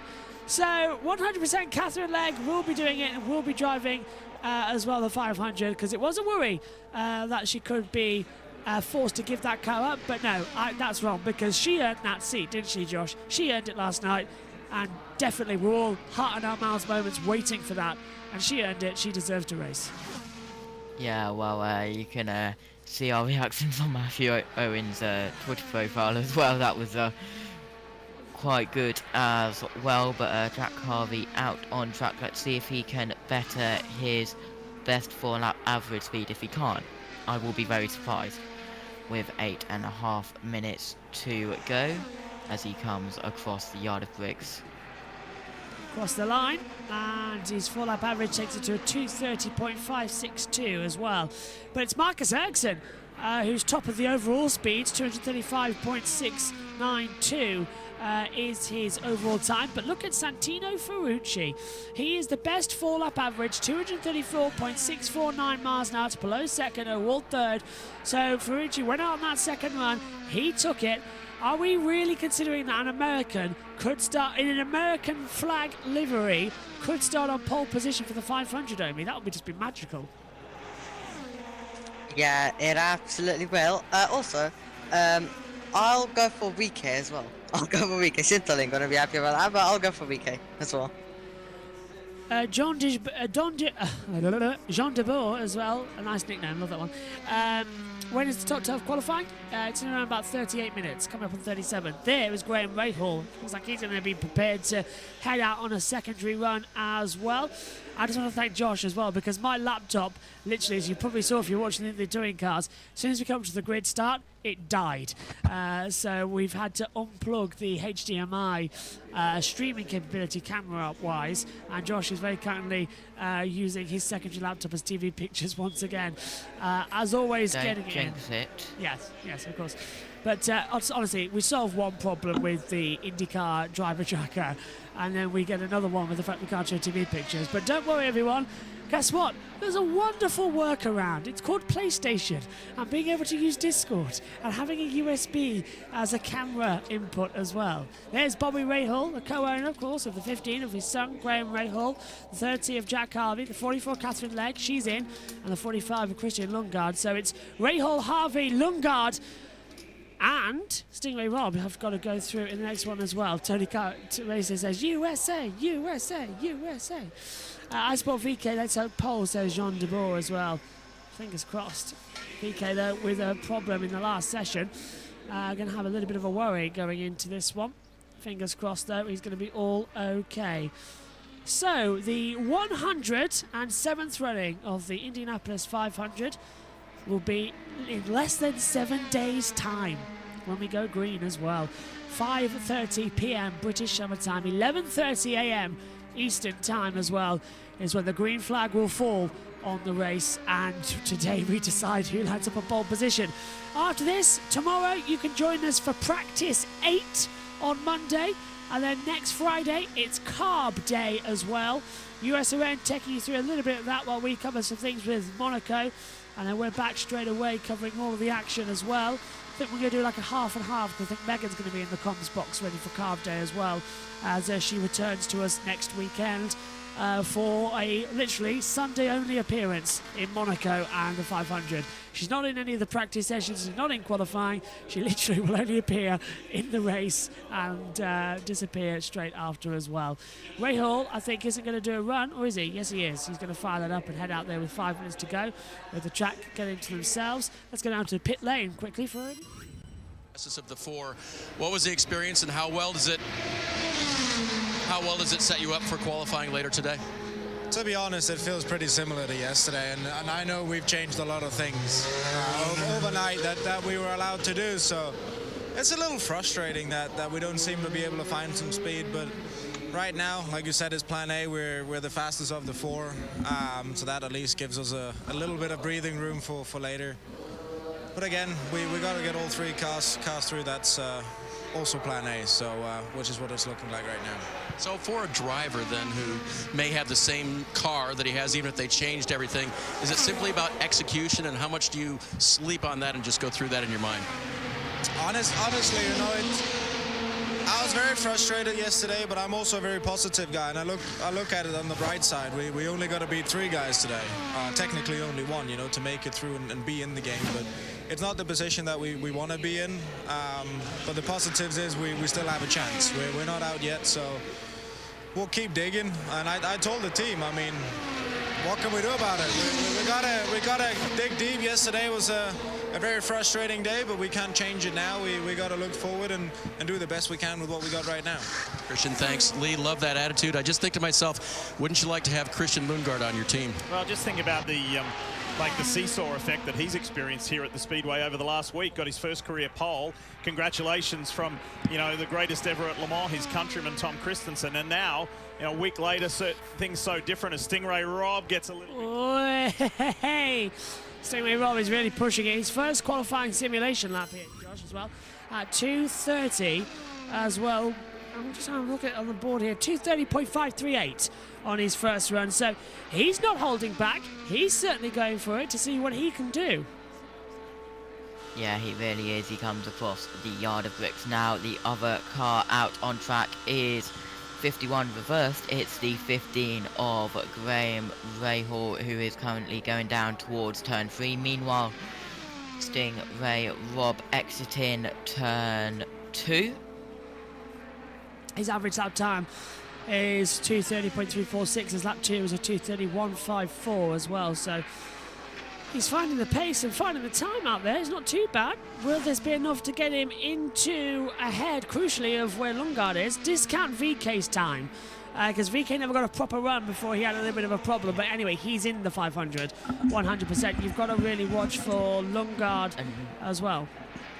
Unless if Stingray Rob has an amazing lap 4, it won't be faster than Lundgaard. No. As he's 2:30.211. He'll go above Rahal as well. So it looks like it's going to be Harvey who's the big worry then, to not make it into the 500. That's going to be insanely close. You can join us. Remember, we're literally just taking a half an hour break. Quickly off to get a bit of food. Off we go. Thumbs up. All good. Jobs are good. As they come across. And Rob goes 12th ahead of Rahal and Harvey. 2:30.032 on the best 4-lap average speed as well. Rahal's out there doing a run as well. And he's well clear of the 51, so it should be okay. But that's put then Harvey in the position where I don't think he's going to be making the 500. Let's see what Rahal can do then on his final attempt before the checkered flag comes out. I don't think, because it's a qualifying simulation, I think this is just going to be a 2-lap thing, don't you, Josh? And then he won't get to complete it. Yeah, that's a possibility as well. And I think that's going to happen actually. 4 laps. He's on his final lap, so he's taken the white flag. Its average speed's 230.257, so he is currently higher than Stingray Rob. If he keeps a consistent lap 4 as well, gets really close as he dares to the barrier on the exit of turn 3 and 4 as he comes towards the checkered flag. Is it a good time to jump him up? Harvey, waiting, 2:33.35. That gets him ahead of Rob. So it's Jack Harvey who's the one in trouble. Lap 4 was faster than lap 3. It was, by a fraction, the crucial fraction. And his lap 2 was faster than lap 1. Brilliant. I ask, is English a...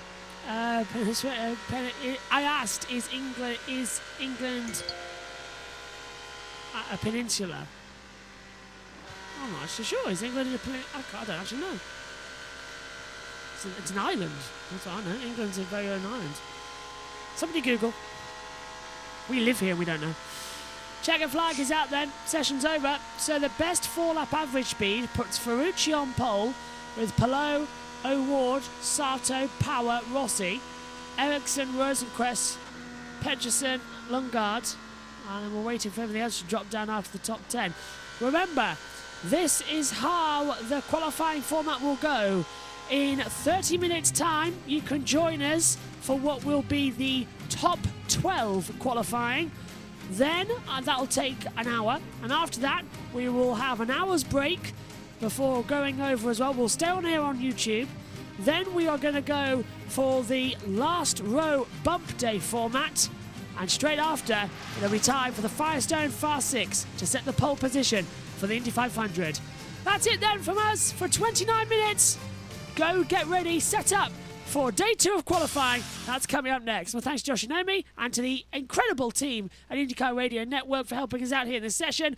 We'll see you in about 28 minutes for qualifying day 2. Bye for now.